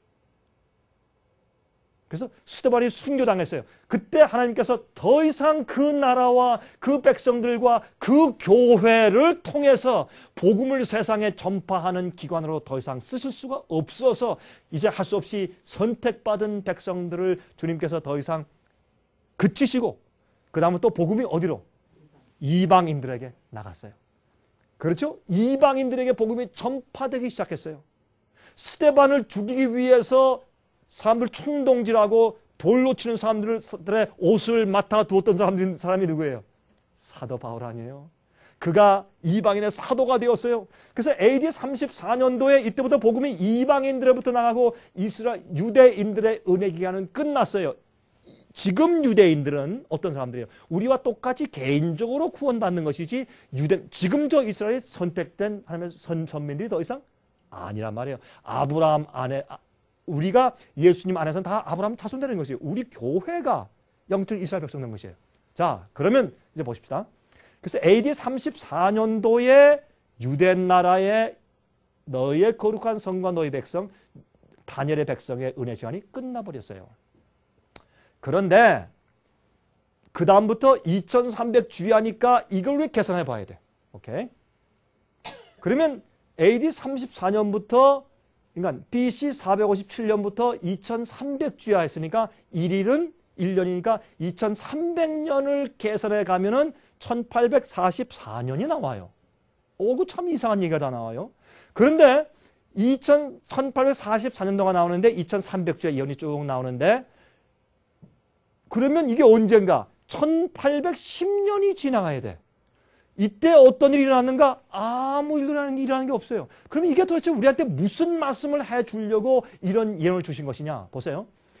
이 안에 있는 예언을 이렇게 풀어보니까 예수님이 침례받으신 거, 성전을 다시 재건한 거, 예수님이 십자가에 돌아가신 연대, 스데반이 순교당해서 이스라엘 백성들의 은혜 시간이 끝난 연대가 정확해. 그리고 이 시작한 연대를 성경에서 아닥사스다 왕 7년이라고 딱 얘기해 줬기 때문에 이 부분은 우리가 어떻게 해요? 부인할 길이 없어요. 그러면 2300년에 대한 예언의 시발점과 첩본 부분에 있는 예언은 우리가 그걸 부인할 길이 없고 던질 길이 없어요. 그래서 1844년도 전후로 해서 이 세상에서 회중교회, 퀘이커교도, 침례교회, 장로교회, 성공회 예? 이런 많은 교회에서 목사들이 이 예언을 연구하다가 야, 이건 틀림없다. 어떻게 예수님의 침례 받으시는 거, 십자가 돌아가시는 거, 스데반이 돌에 맞아 죽어서 은혜 시간이 끝나는 거, 이것이 정확하게 다 이루어졌는데 이게 어떻게 이거 부인할 것이냐? 그러면 그것을 따라서 2300년을 연구하니까, 왜? 하루를 1년으로 계산하니까 이게 다 들어맞았단 말이에요. 그러니까 이 예언은 하루를 1년으로 쳐야 돼. 안 그러면 이 예언이 이루어지잖아요. 그러니 2300년을 분명히 우리가 믿어야 할 텐데 2300년을 믿고서 가보니까 1844년이 딱 떨어져요. 그러면 이 해에 뭐가 생긴다는 뜻인가? 이게 무슨 뜻인가? 하고 연구하다가 각종 교파, 여러분 연구해 보세요. 이게요, 오늘날은 기독교에서 옛날 역사 사람들이 관심이 없어서 말을 안 해서 그렇지 1830년대 40년대 당시에 미국이나 영국이나 유럽에 있는 기독교회, 특히 남미에도 같이 포함해서 이런 기독교에서 어떤 예언에 관심이 있었는가, 무엇을 가장 많이 설교하고 사람들한테 강조했는가 하면 이 예언을 강조한 때였어요. 이 예언을. 그러면서 어떻게 이해했는가? 아, 성소를 정결케 하니까 이 땅이 성소가 아닌가, 어떤 의미에서. 그러니까 하나님께서 처음에 노아 때는 물로 멸망시켰지만 이제는 하늘에서 불이 내려와서 불로 세상을 다 태워버리고 악인을 태워버리고 불로 세상을 정결케 하신다는 뜻일지 모르겠다. 그러므로 1844년도에 예수께서 이 땅에 심판하러 오시는 것인가? 그렇게 이해하게 됐단 말이에요. 왜냐하면 이 예언이 너무나 맞기 때문에. 그래서 이때는 예수님이 다시 오신다라는 운동이 있었어요. 세계적으로. 여러분 연구해 보세요. 그러므로 BC 457년에 아닥사스다 왕이 성전을 중건하라는 명령을 내렸어요. BC 408년도에 그들이 어려우면서 성전을 중건했어요. AD 27년에 예수님이 침례 받으셨어요. AD 31년에 십자가에 정확하게 돌아가시고 제사의 예물을 폐하시고 끝내셨어요. AD 34년도에 스데반이 돌에 맞아 죽는 경험을 했어요. 그러면 이게 무슨 말이에요? 1844년도에 가서 예수님께서 뭐라는 거예요? 이제부터 성소를 내가 정결케 할 것이다. 그 말이에요. 2300주야까지니 그때부터 내가 성소를 정결케 한다. 그건 무슨 말이냐면 대속죄이다. 성소 정결은 뭐냐? 이런 뜻이에요. 이제 제가 설명을 좀 하나로 이렇게 딱 종합해서 요약해서 말씀드립니다. 그건 무슨 말인가 하면 이런 뜻이에요. 죄인이 죄를 깨닫고 죄책감이 생기면 자기의 뒷뜰에 가서 우리에서 양이나 염소를 골라가지고 그걸 끌고 갑니다. 그렇죠? 끌고 가면 여러분 그게 회개인데 회개할 때 양을 끌고 갈 때 어떻게 해요? 끌고 갈 때 나 죄를 지었다. 나를 봐라. 이러고 가요? 아니죠. 고개를 팍 숙이고 난 죄인입니다. 탁 숙이고 겸손하게 양을 끌고 가요. 왜요? 이 양밖에는 내게 소망이 없어. 이 양이 내 대신 죽어야 내가 살아요. 그래서 양을 끌고 가. 우리가 예수님의 십자가 밑에서 날 대신하신 대속의 예수님을 의지하는 것밖에 우리가 죄인에게 소망이 없는 것처럼 내일 제가 예수님이 우리 위해 돌아가셨다. 복음이다. 구원이다. 그게 뭔지 제가 설명을 드릴게요. 많은 사람들이 그걸 자세히 몰라요. 예수를 믿는다 십자가 하면서 십자가의 의미가 무엇인지 잘 몰라요. 깊이 몰라. 내일 그 설명을 드릴 것이에요. 양을 끌고 갈 때 사람들이 뭐라 그래? 이게 딱 팔짱을 끼고 저 사람이 일주일 전에도 양을 끌고 갔었지? 오늘은 무슨 죄를 졌길래 양을 끌고 갈까? 그거 참 흥미있다. 이렇게 해요. 그러니까 양을 끌고 가는 것은 무슨 경험이요? 공중 앞에서 난 죄인이요 하고 굴복하는 경험이요. 겸손의 경험이에요. 내 자존심을 꺾는 경험이요. 다 내가 죽는 것이 양을 끌고 가. 난 죄인이요. 내가요, 목사든, CEO든, 대통령이든 상관없어요. 나는 죄인이요. 하나님 앞에 다 죄인이지. 뭐 잘났어요. 양을 끌고 가야지. 그러면 성소에 들어가면 그 양을 놓고 양 위에 손을 얹고서 죄를 고백해. 내 죄를 고백하면 내 죄가 양에게 전가돼요. 그러면 그 제사장이 어떻게 해요? 그 양을 어떻게 그 죄인에게 죽이게 해요. 그러면 죄인이 칼을 탁 꺼내가지고 양을 죽이는데 이쪽 목에서 이쪽 목으로 귀를 쭉 하겠다. 그래서 그 양이 펄 죽을 때 이 죽이면서 보니까 양이 뭐라 그래? 양이 말을 못하지만 주인님 내가 뭘 잘못했는데 날 죽이세요 하고 눈을 뜨고서 떠면서 이렇게 죽는 걸 볼 때 이 죄인이 내가 죄를 지었는데 왜 이 양이, 죄 없는 양이 죽어야 되나? 그러면서 뭘 기억해? 예언. 메시아가 앞으로 오면 우리 죄인들을 위해서 앞으로 대속의 죽음을 죽으실 때 그 죽음 때문에 내가 살겠구나. 그걸 이해토록 하는 것이 성소제도 아니에요? 그러면 양이 죽으면 그 다음에 어떻게 해요? 제사장이 그 피를 받아요. 그러면 죄인이 고백한 죄가 양에게 전가됐어요. 그러면 양의 피 속에 내 죄가 있는 것으로 상징되는 것이에요. 왜? 피 속에 생명이 있으니까. 그러면 양의 피를 받아가지고 그 피를 가지고 성소에 들어가서 휘장 앞에 밑에 바닥에 7번 뿌려요. 그건 무엇을 상징하는가? 내 죄가 하늘 성소의 기록책에 기록되어졌다라는 것을 말하는 것이에요. 그때 내가 주님의 피에 공로를 믿고 내가 기도하면 예수님이 내 죄를 대신 지신 거예요. 그 양의 피 속에 우리 죄인의 고백한 죄가 있다는 것은 예수님이 우리가 고백한 죄를 대신 지셨다는 뜻이에요. 그러면 내가 회개할 때 예수의 보혈의 피로 내 죄가 어떻게 용서받고 씻음받는 것이에요. 그렇죠? 그러므로 내 죄 때문에 하늘 성소가 더럽혀졌단 말이에요. 예? 아빠와 엄마는 잘못이 없는데 아들이 잘못하면 아들 때문에 그 집안에 불명예 생기고 욕을 먹어요. 수치가 생기고. 제가요 어릴 때, 지금도 기억해. 어릴 때 말이죠. 제가 우리 옆집에 있는 아이한테 막 두들겨 패줬어요. 제가 어릴 때 망난이었어요. 지금은 점잖잖아요.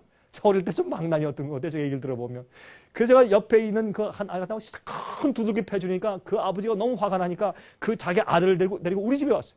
아주 제 앞에서 우리 아버지한테 막 항의를 하는데 이 아들이 당신 아들이요? 하면서 우리 아버지 앞에 막 그냥 공격을 해가지고 하니까 저희 아버지가 말이죠. 죄 없는 저희 아버지가 그 사람 앞에 고개를 탁 숙이면서 죄송합니다. 제가 자식을 잘못 둬서. 그게 무슨 아버지 죄요? 제 잘못이지. 내가 아들을 잘못 교육시켜서 아버지가 다 내가 그 아버지의 수치를 보고 나서 내가 다시 내가 그렇게 안 하고 결심을 했어요. 우리 죄의 기록 때문에 하늘의 성소가 더럽혀진 거예요. 하나님의 명예가 더럽혀진 것이에요. 그것을 정결하게 씻어야 돼. 어떻게 씻는 것이요? 예수님이 피를 흘리셔서 씻는 것으로만 부족해요. 왜? 우리가 죄를 질 때마다 계속 죄가 올라가니까. 주님 이제 용서해 주세요. 용서받았어요. 그 다음에 또 죄 졌어요. 주님 이것도 가져가세요. 그럼 또 죄 졌어요. 또 가져가세요. 그러니까 하늘 성소가 항상 더럽혀지고 깨끗해질 날이 없어. 우리 죄인들은요 기가 막힌 피차예요. 공을 잘 던져. 항상 죄를 하늘에 던져놓으니까 하늘이 깨끗해질 데가 없단 말이에요. 이것이 대속죄의 얘기예요. 예? 그래서 언제 하나님께서 각 사람마다 전부 다 심판해서 그 죄를 다 지워버리는 일을 하세요. 그건 뭐냐면 누구부터? 아담부터. 아담, 해와, 가인, 아벨, 셋. 그래서 쭉 나중에 에녹은 뭐 사도승천했으니까 노아 쭉 해서 무드셀라 노아 쭉 해서 하나님께서 모든 케이스의 기록적을 다 합쳐서 그래서 다니엘서와 요한계시록 보면 하나님 앞에 무엇이 많이 펴놓여 있더라? 책들이 많이 펴놓여 있더라. 여러분 화면을 통해서 보시는 분들 잘 기억하세요. 하나님은요 우리가 지은 죄를 슬쩍 지나가시지 않습니다. 우리가 죄를 범했기 때문에 멸망당하는 것이 아니라 진심으로 회개하고 죄를 버리지 않았기 때문에 멸망당하는 것이에요. 주님께서 슬쩍 지나가시잖아요. 마귀가 하나님 잠시 계세요. 이거 안 됩니다. 이거 이렇게 해요. 마귀를 우리 고소하기 때문에 마귀 앞에서 하나님께서 이 사람은 내 피를 믿고 전적으로 회개하고 정령을 받았어라는 것을 증명해 주셔야 돼요. 우리의 회개가 그렇게 깊어야 돼요. 이게 성소 정결이라는 얘기예요. 그래서 1년 동안 우리가 양을 끌고 와서 회개했지만은 대속죄일 날은 우리가 전적으로 혹시 내 생각 가운데 아직도 죄를 회개치 않은 것들이 있는가? 남아있는 죄가 없는가? 내가 주 앞에 바치지 않은 부분이 있는가? 라는 것을 살피면서 주 앞에 기도해서 내가 온전히 용서받고 죄가 도말될 때 주님께서 나 하늘의 기록책에서 내 죄를 전부 정결케 다 씻으시면서 마귀야 봐라, 천사들아 봐라, 내가 이 죄인의 모든 죄를 내 피로 정결케 하고 그 기록에 죄가 있나 봐라. 없지? 내가 이 사람을 정결케 하고 그 사람의 죄로 인해서 내 성소, 하늘 성소와 더럽힌 것을 내가 정결케 씻는다. 의가 있느냐? 천사들이 의가 없습니다. 하나님의 심판은 공의롭습니다. 라고 하는 것이 대속죄의 얘기예요. 예? 자, 여기에 있는 얘기는 시간이 많이 지났기 때문에 제가 이제 하지 않겠어요. 여기에 그 사이에 538년과 1798년 사이에 1260년의 교황권의 핍박 얘기가 들어있어요. 그러니까 다니엘서에는 중요한 기간 예언이 두 개가 있는데 교황권이 1260년 동안 핍박하는 그 얘기와 2300주의 긴 기간 예언 두 가지가 다니엘서에 딱 기록되어 있어요. 이것은 우리에게 무엇을 가르치느냐 하면 교황권에서부터 흘러나온 그 가르침은 진리를 땅에 던지고 발로 밟는 가르침이구나. 그것이 성소를 회파하고 성소를 뒤집어 엎는 것이구나. 하나님께서 우리 죄를 어떻게 용서하시고 어떻게 구원하신가 하는 그 방법을 잘못 가르친 오류와 바벨론의 포도주가 흘러오는 것이구나. 그 세력은 참된 성도를 핍박하고 죽이는 세력이구나 하는 것을 이해케 하기 위해서 이 예언을 주셨고, 2300주의 주예에는 이 마지막 이것은 예수님이 진짜 메시아다. 그분이 우리 죄를 정결케 하시고 성소의 죄를 깨끗이 씻으시는 거룩한 피를 흘리시는 메시아야.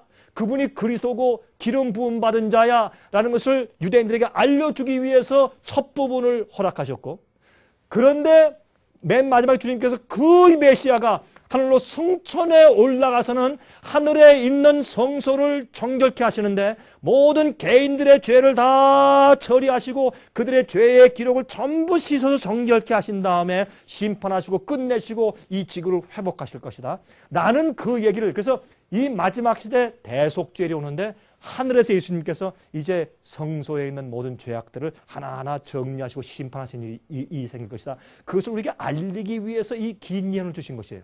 자, 그러면 주님께서 이때부터 무슨 일을 하시는가? 주님께서 이때부터 천사에게 가만 놔둬라. 내가 2300주야까지니 그때부터 내가 이제 성소를 정결케 할 것이야. 왜? 죄인들이 너무나 많은 죄를 지어서 또 어떤 사람들은 억울하게 죽었어. 이 교황권이 너무 억울하게 5천만 명 이상 거의 1억 그 사이에 그 숫자를 계산할 수 없어요. 그렇게 많은 사람을 죽였다. 그러면 얼마나 억울해. 걱정하지 마라. 그들이 의로운 것을 내가 책을 펴서 전부 다 증명해서 그들을 옹호할 것이야. 내가 성도를 옹호해 줄 것이야. 그들은 내 편이고 그들이 정말 정직하게 된 것을 내가 증명해 줄 것이야. 교황권은 내가 심판할 것이 걱정하지 마라. 배도한 교회는 내가 심판할 것이야. 이것을 말씀하시면서 이제 드디어 각 사람마다 하나하나의 케이스들을 다루면서 심판해 줄 것이다. 걱정하지 말아라. 심판은 내게 맡겨라. 이것을 설명하시는 것이라고 말이에요. 자, 이건 우리 다 지나갑시다. 우리가 이제 시간이 이제 많이 지났으니까 이건 다 지나가고 1260년에 538년부터 1798년도는 538년에 교황권이 완전히 세워지고 1798년도에는 교황권이 로마에 쳐들어간 불란서의 버티어 장군에 의해서 붙잡혀서 불란서에 가서 감옥에서 죽죠. 요 1260년 기간 동안은 성도를 그렇게 핍박하고 잘못된 이방인의 잘못된 오류 진리 갖다 교회에 갔다가 막 짬뽕을 시켜놓고 그런 일을 한 것이 1260년 동안의 기간이에요. 그러니까 보세요. 이 2300주의 예언이 한눈에 보이죠? 그렇죠? 이 모든 사건들이 작은 뿔의 사건이에요. 이것은 레위기 16장 30절과 31절. 이게 대속죄일 얘기예요. 성경에 대속죄일 얘기가 있거든요. 레위기 16장은 대속죄일 장이에요. 이게 성소 문제인데 보세요. 이 날에 대속죄일에 너희를 위하여 속죄하여 너희로 정결케 하리니 2300주야까지니 그때 성소가 어떻게 해요? 정결케 되리라. 이거예요. 너희 무슨 죄에서? 모든 죄에서 너희가 여호와 앞에 어떻게 될 것이라?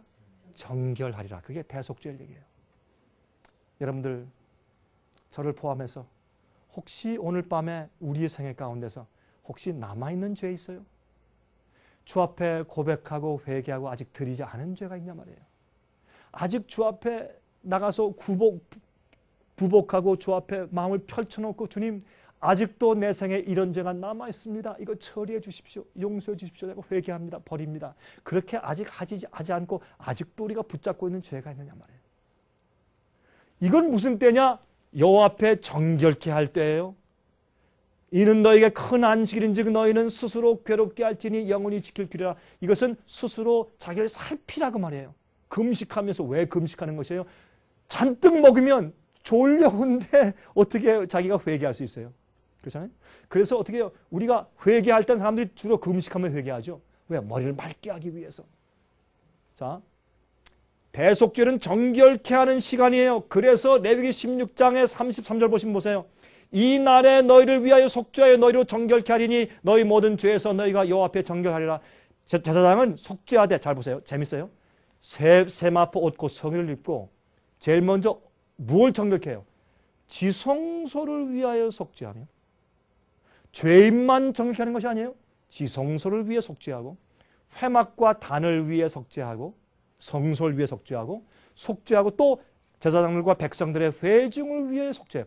회막은 성소고 단은 번제단이니까 성소들이에요. 그러니까 지성소와 성소와 성소들을 다 정결케 하란 말이에요. 왜 그런 줄 아세요? 왜요? 죄인들이 와가지고 죄를 고백했을 때 죄인들의 그 더러운 죄들이 잔뜩 묻어서 오염된 짐승의 피가 어떻게 해요? 번제단 뿔에도 바르고, 그렇죠? 성소 안에 들어가서 뿌렸죠.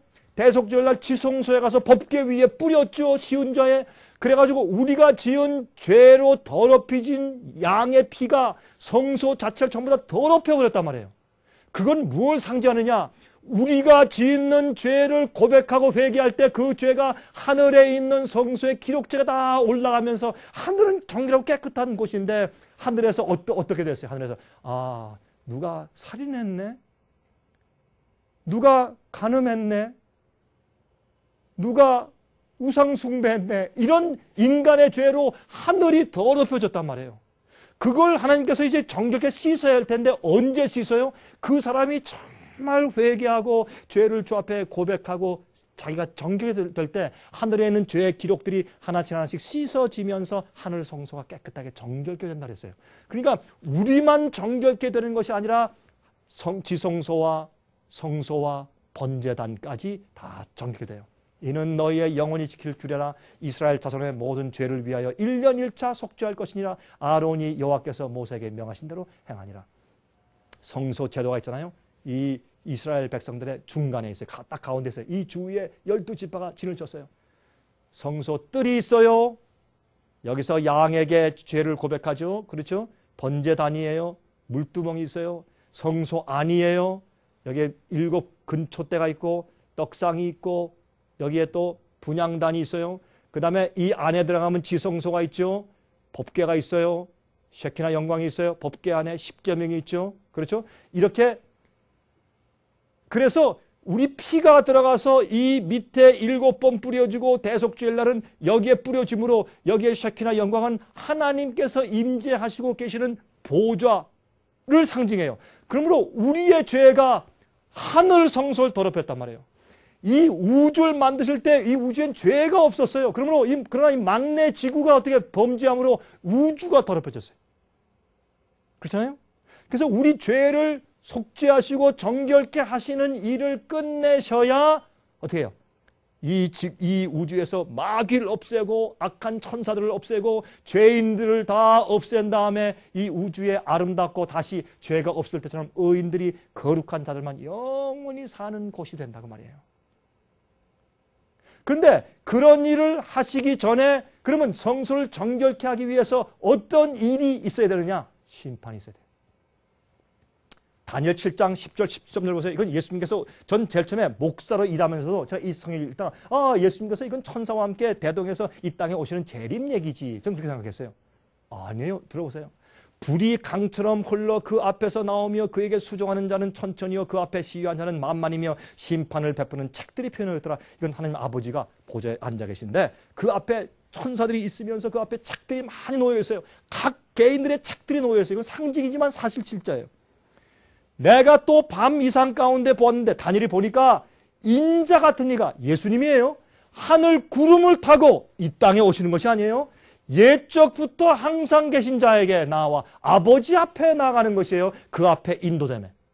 예수님이 하나님 아버지 앞에 나가는 것이에요. 왜? 예수님이 이 땅에 오셔서 십자가에 돌아가셔서 우리 죄를 용서하시고 회개한 자를 구원하시는 고난을 받으셨어요. 기름 부음 받은 죄, 메시아가 됐어요. 구세주가 됐기 때문에 이 땅에 돌아가시고 성천에서 하늘에 올라간 다음에 아버지 앞에 나가셔서 합니까? 아버지, 내가 이 저 죄인들의 죄를 회개하는 죄인을 다 용서하고 정결케 하는 고난을 얻었습니다. 아버지시여, 이제 심판하는 일을 내게 맡겨주십시오. 그렇게 아버지 앞에 나가서 그들이 예수님이 뭐 하시는 거예요? 책을 펴기 시작하는 것이에요. 그래서 요한계시록 5장 보시면 여기에 장면을 받아서 설명하는데 하나님 아버지 앞 오른손에 이 두루마리 책이 놓여 있는데 어린 양 죽임을 당한 것 같은 어린 양이 그 앞에 나가서 그 책을 받고 책에 인을 떠서 책을 펴기 시작해요. 그 얘기가 뭐냐? 바로 우리의 죄를 사하시고 정결케 하시는 일을 하시면서 심판하는 일을 한다 그 말이에요. 예수님이 지성소에 가서 아버지 앞에서 심판하고 정결케 하는 일을 대속죄를 시작하셨다. 그 마지막 시대에. 예? 이 일을 지금 성경이 우리에게 설명해 주는 것이에요. 그 일이 누구부터? 아담 때부터. 이건 슬쩍슬쩍 봐주는 일이 없어요. 개인 하나하나 전부 다 그 사람이 이 지구에 한 사람밖에 없는 것처럼 우주 앞에 책을 펴서 그 사람을 다루시는데 우리가 그때 뭘 해야 돼? 여러분 그때요. 변호사가 든든해야 돼요. 예수님이 우리 변호사가 돼야 돼. 우리 죄를 용서하시고 내가 주 앞에 내 생애를 다 바치고 주님께 가서 주님 내가 주 앞에 회개했죠. 아직 회개하지 않은 죄가 있으면 내게 알려주세요. 주님이시여 도와주세요. 하고 주님과 하나가 되었을 때 진정으로 용서받고 거듭난 사람, 그래서 주님의 뜻대로 사는 사람을 주님께서 보실 때 이렇게 너는 내 종이야. 너는 내 백성이야. 그리고 우리를 데리고 들어가시는 것이에요. 아버지시여 나의 피를 보세요. 나의 피. 이 사람이 그런 죄를 지었습니다. 그러나 그 사람의 생을 보십시다. 이런 죄를 지었어요. 우리 다 인정합니다. 그러나 그의 생을 보세요. 어느 날 며칠 몇 시에 또 언제 몇 년 몇 월 며칠 날 그가 진심으로 회개하고 죄를 버리고 그가 고백한 그의 생을 지금 보세요. 하나님 아버지 보세요. 나는 이 죄인의 죄를 정결케 하기로 작정했습니다. 내 심판이 의롭습니까? 할 때 하늘에서 하나님의 주의 심판은 의롭습니다 하라고 말하는 것이에요. 그러니까 이 심판이 있는 것을 사람들이 잘 얘기를 안 해요. 이렇게 말해요. 사람들이. 목사님 무슨 말씀하십니까? 요한복음 5장에 말씀하기를 예수를 믿는 자는 심판에 이르지 않는다고 말했는데 무슨 심판 얘기를 하세요? 근데요, 그 번역을요, 영어 성경에 보세요. 어떻게 됩니까? 요한복음 5장 보시면 이렇게 되어 있어요. 예수를 믿는 자는 영생에 들어갔고 그가 정죄함을 받지 않는다 그렇게 되어 있어요. 심판에 이르지 않는다는 것은 우리 표현이지 영어 성경에는 will not be condemned. 정죄를 안 받아요. 왜? 내가 죄를 졌으나 예수님을 내가 구세주로 받아들이고 회개했기 때문에 내가 그 죄 때문에 정죄를 안 받는 것이에요. 그러나 무엇은 통과해야 돼? 모든 사람은 심판을 통과해야 돼. 심판을 통과하지 않고 구원받는 사람 한 사람도 없어요. 그래서 오늘날 교회에서 잘 들으세요. 오늘날 교회에서 나 예수 믿어. 예수의 이름을 부르고 나는 이미 심판을 피했고 나는 이미 구원에 들어갔고 영원히 구원을 빼앗을 사람이 없어. 난 죄를 계속 지어가도 그 죄는 나를 구원을 빼앗진 못하오. 잘못된 생각이에요. 모든 일은 철저히 회개하고 정결함을 받아야 돼요. 이것을 이해하지 못하기 때문에 가짜 복음이 교회에 퍼지는 것이에요. 이 예언을 이해하지 못하기 때문에 보세요. 요한계시록 14장 6절 7절 보세요. 또 보니 다른 천사가 공중에 날아가는데 땅에 거하는 자를 곧 여러 나라와 족속과 방언과 백성에게 전할 영원한 복음을 가졌더라. 왜 영원한 복음이에요? 변찮은 복음이에요. 그렇죠? 지금은 복음이 변질됐기 때문에 그가 큰 음성으로 가로되 하나님을 두려워하며 그에게 영광을 돌리라. 이는 그의 심판하실 시간이 이르렀으니. 마지막 시대에 무엇이 있다고요? 심판할 때가 있다 그랬어요. 예? 분명히 복음 얘기하면서 어떻게 해요? 예? 심판할 때가 이르렀다. 하나님을 두려워하고 그에게 영광을 돌리라. 하나님을 두려워하라는 말은 주님의 뜻대로 살고 순종하라는 말이에요. 하나님께 영광을 돌리라는 말은 하나님의 성품을 닮으라 그런 말이에요. 왜? 심판 때가 이르렀다. 보세요. 사도행전 17장 37절 보세요. 이는 정하신 사람으로 예수님이죠. 하여금 천하를 공의로 의롭게 심판한 날을 작정하시고 모든 각 사람이 심판받을 날이 있어요. 여기 보세요. 사도행전 17장 31절 내가 어찌하여 내 형제를 판단하느냐 어찌하여 내 형제를 없인 여기느냐 우리가 다 하나님의 심판대 앞에 서리라. 믿는 자도 주님 심판 앞에 다 통과하여 구원받아요. 기록되었을 때 주께서 말씀하시되 내가 살았노니 모든 무릎이 내게 꿇을 것이요 모든 혀가 하나님께 자백하리라 하였느니라. 이러므로 우리 각인이 자기 일을 하나님께 어떻게 하리라? 직구하리라. 심판 안 받고 구원받는 일이 있어요? 없어요. 근데 이 얘기하면 그래요. 어휴 목사님 난 구원의 확신을 가진 것 같았는데 목사님 얘기 들으니까 구원 확신이 다 없어져 버립니다. 불안합니다. 아니에요. 주님께 올바른 마음을 가지고 거듭나고 회개했으면 절대로 불안한 마음이 생기지 않아요. 회개치 않고 죄를 그냥 붙들고 있는 사람이 불안하지. 그렇죠? 도둑놈이 제발 저리는 것이지 도둑질 안 한 사람은 무슨 말 해도 법정에 가도 괜찮아요. 죄를 안 진 사람은 재판 날짜가 빨리 오길 바래. 빨리 가서 자기가 죄가 없는 것이 드러나길 바래요. 그러나 도둑놈은 재판 날이 오면 무서워서 그날이 무서워서 기다릴 수가 없어요. 그렇죠? 똑같은 거요. 이게 복음이지 이게 우리를 무섭게 하는 말이 절대 아니에요. 우리 마음이 정말 진실된가 아닌가를 판단해 주는 말이지. 그렇죠? 각 개인이 자기를 하나님께 직고해요. 요한복음 5장 24절 내가 진실로 전실로 너에게 이르노니 내 말을 듣고도 또 나 보내신 이를 믿는 자는 영생을 얻었고 심판에 이르지 아니하나니 사망에서 생명으로 옮겼어요. 그 영어 성경에 보세요. Verily, verily, I say unto you, he that heareth my word and believeth on him that sent me hath everlasting life. 영생에 들어갔고 and shall not come into condemnation. 정죄받지 않는다 그랬어요. 근데 한국말 성경에는 심판이라고 표현했어요. 이거를. 그건 번역이 조금 좀 부족한 것 같아요. 요한계시록 22장 10절부터 12절 또 내게 말하되 이 책의 예언의 말씀을 임봉하지 말라 때가 가까우니라. 불의를 하는 자는 그대로 불의하고 왜요? 심판이 지나갔어요. 은혜 시간이 끝났어요. 더러운 자는 그대로 더럽고 의로운 자는 그대로 의를 행하고 거룩한 자는 그대로 거룩되게 하라. 보라 내가 속히 오리니 내가 줄 상이 내게 있어 각 사람에게 그의 무엇한 대로? 일한 대로 갚아주리라. 정확하죠? 일한 대로 갚아주리라. 우리가 주 앞에 올바로 회개치 아니었으면 우리가 행한 대로 갚음을 당해요. 우리는 누구나 심판을 받고 구원을 받아요. 심판을 통과해서 정결하게 된 다음에 이 세상에서도 어떤 비난이 오면 어떻게 해요? 변호사가 있고 검사가 있고 판사가 있어가지고 다 증인도 갖다 놓고 전부 다 배심원들과 함께 전부 다 재판을 한 다음에 이 사람 무죄, 유죄 하잖아요. 하늘에서 주님께서 그 사람을 심판해서 온 우주 앞에 공개적으로 공정하게 심판을 한 다음에 이 사람은 영원히 구원 아니면 멸망 그렇게 하시지 주님께서 쓱싹해서 하는 것이 없어요. 그렇게 안 되잖아요. 이 지구상에서도 각 사람에 대해서 하나하나씩 재판을 다 하는데 하늘에서는 오죽하게 했어요. 공정하게 해야 되니까. 예를 들어서 어떤 재판관이 있는데 재판관이 그래서 이제 죄를 졌다고 고소당한 사람이 100명 있어요. 100명을 다 줄 서. 그런 다음에 판사가 말이죠. 검사도 없고 변호사도 없고 배심원도 없이 서가지고 어떻게 하냐면 너 1번 일로 와. 너는 무죄 땅 가. 2번 너는 10년 징역 가. 당신은 3년 징역 가. 당신은 5만 원 벌금, 5만 불 벌금으로 가. 당신은 무죄 가. 이렇게 해서 100명을 다 해서 다 끝났다. 나 집에 갑니다 하면 어떻게 할 거예요? 사람들이 막 데모하고 난리죠. 안 됩니다. 안 됩니다. 예? 재판해 주시오. 난리가 날 거 아니에요? 억울합니다. 세상도 그런데 하나님이 어떻게 각 사람을 심판치 않으시고 정결케 안 하시고 구원하시겠느냐고요. 오늘 우리가 길고 좀 까다로운 것 같은 그런 예언을 공부했지만 여러분 이해하시겠죠? 이게 이 포인트가 어디에 있는지 이걸 연구하니까 오늘날 많은 그리스도인들이 가지고 있는 한 가지 개념이 확실하게 분명히 이해가 되죠. 아, 내가 뭘 잘못 생각하고 있구나. 내가 어떻게 해야 되겠다. 이게 이해가 되죠.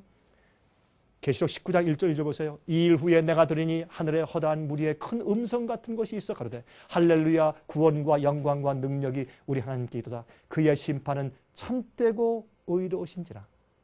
아, 하나님, 당신께서 누구는 구원하시고 누구는 멸망하시는 그 심판이 너무나 공정하고 의로웠습니다. 할렐루야 아멘 하고 하늘에서 천사들이 찬송을 불러요.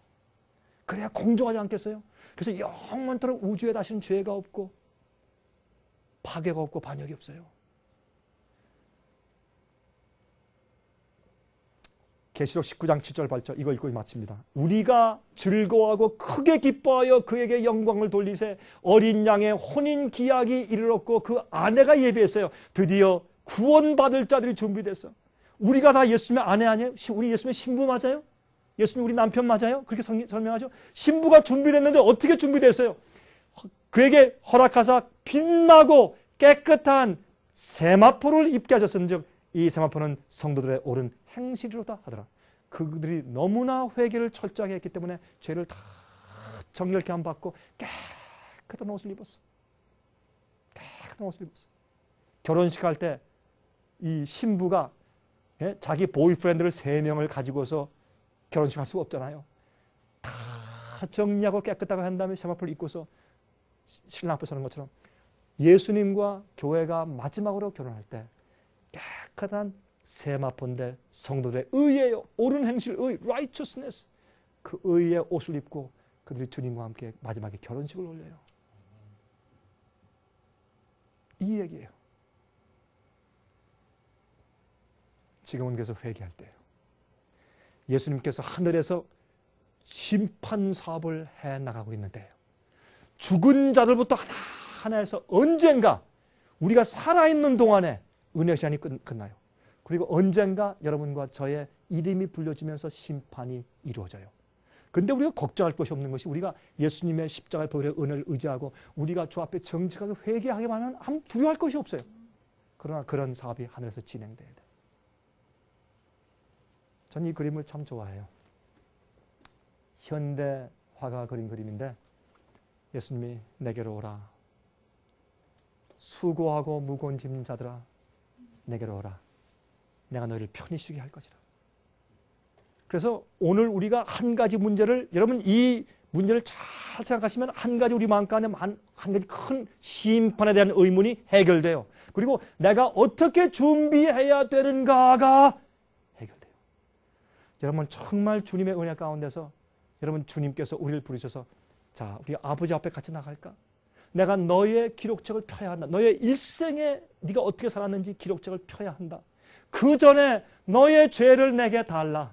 얘야 내가 널 사랑한다. 너 제발 죽지 말아라. 멸망당하지 말아라. 너의 생을 내게 주고 너의 모든 죄를 나한테 달라. 내가 씻어줄게. 나한테 줘. 가지고 있지 말고. 그렇게 초청하실 때 우리가 주님께 죄를 드립시다. 우리 다 드리고 주님 앞 아버지 앞에 심판대 앞에 설 때 부끄러움이 없는 마음으로 설 수 있게 되시기를 간절히 바랍니다. 잠깐 기도합시다. 자비하신 하늘에 계신 아버지시여 감사합니다. 오늘 이 시간에 저희에게 참 귀중하고 깊은 말씀을 가르쳐 주심을 정말 감사합니다. 아버지, 우리는 주 앞에 우리의 죄를 낱낱이 고하고 다 드리고 포기할 마음이 있습니다. 주님 저희를 용서하시고 저희를 정결케 해 주시옵소서. 주님 앞에 우리의 죄악들을 품고 가지고 있으므로 고집하여 멸망당하지 않게 해 주시옵소서. 성소를 정결케 하실 때 우리의 각자 우리의 이름을 기억하셔서 우리의 생애와 우리의 죄와 우리의 죄의 책에서 우리의 모든 잘못한 것을 정결케 씻어 주시옵소서. 예수의 십자가의 보혈을 믿습니다. 그리고 성립케 하신 주님의 성령 능력을 믿사오니 저희를 도와주시옵소서. 예수 그리스도의 귀하신 이름을 의지하여서 간절하게 기도합니다. 아멘. 은혜 많이 받으셨습니까? 생애에 비춘 각종 미디어, 즉 출판물, 텔레비전, 비디오, 오디오 카세트, DVD, CD, 그리고 웹사이트를 통하여 복음을 전하는 미디어 선교 기관입니다. 생애의 빛에서 이루어지는 선교 사업을 크게 5가지로 나누어 소개하면 다음과 같습니다. 첫째로 생애의 빛은 가정과 건강과 참된 신앙을 소개하는 월간지 살아남는 이들을 매달 발간하고 있습니다. 가정과 건강 문제뿐만 아니라 참된 신앙과 성경에 나타나 있는 중요한 진리들에 대하여 매달 깊이 있게 다루는 최고의 신앙지입니다. 둘째로 생애의 빛은 미국의 주요 도시에서 텔레비전 선교 방송을 하고 있습니다. 많은 분들은 생애의 빛 선교 방송을 통하여 복음을 발견하고 새로운 생애를 살아가고 있습니다. 셋째로 생애의 빛에서는 우편 통신을 통하여 평신도들의 성경 연구를 도와드리는 성경통신학교를 운영하고 있습니다.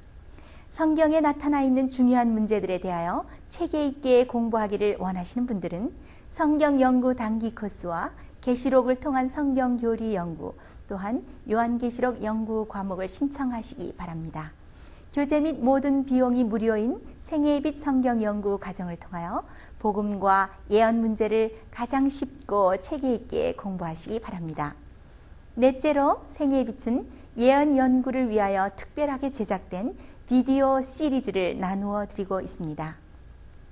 성경 구약과 신약의 대표적 예언서인 다니엘서와 요한계시록을 처음부터 마지막까지 자세하게 해설해 드리는 예언 연구 비디오 시리즈를 통하여 많은 분들이 성경과 미래에 대한 새로운 시야를 가지고 살아가게 되었습니다. 마지막 시대의 복음과 비밀이 담겨져 있는 다니엘과 요한계시록 비디오 시리즈를 신청하셔서 새로운 영적 부흥을 체험하시기 바랍니다. 다섯째로 생애의 빛은 강병국 목사님의 예배 설교가 담겨져 있는 비디오와 오디오 테이프, DVD나 CD를 원하는 모든 그리스도인들에게 나누어 드리고 있습니다. 매주 생애의 빛 예배 설교 테이프를 받기 원하시는 분들은 생애의 빛으로 연락하여 신청하여 주시기 바랍니다. 끝으로 생애의 빛 선교 사업에 대해서 좀 더 자세하게 알기 원하시는 분들은 웹사이트 www.sostv.net를 방문하시기 바랍니다. 생애의 빛 웹사이트에는 지금까지 나온 모든 월간지와 비디오 테이프과 텔레비전 방송물들을 누구나 무료로 보실 수 있도록 준비되어 있습니다. 지금까지 소개해드린 생애의 빛 선교 교재들 중에서 원하시는 책자나 테이프 있으시면 무료 전화 1877-704-1004번으로 신청하여 주시기 바랍니다. 미국 동부 시간으로 월요일부터 금요일까지 9시에서 5시 사이에 전화해 주시기 바랍니다. 그럼 다음 시간까지 안녕히 계십시오.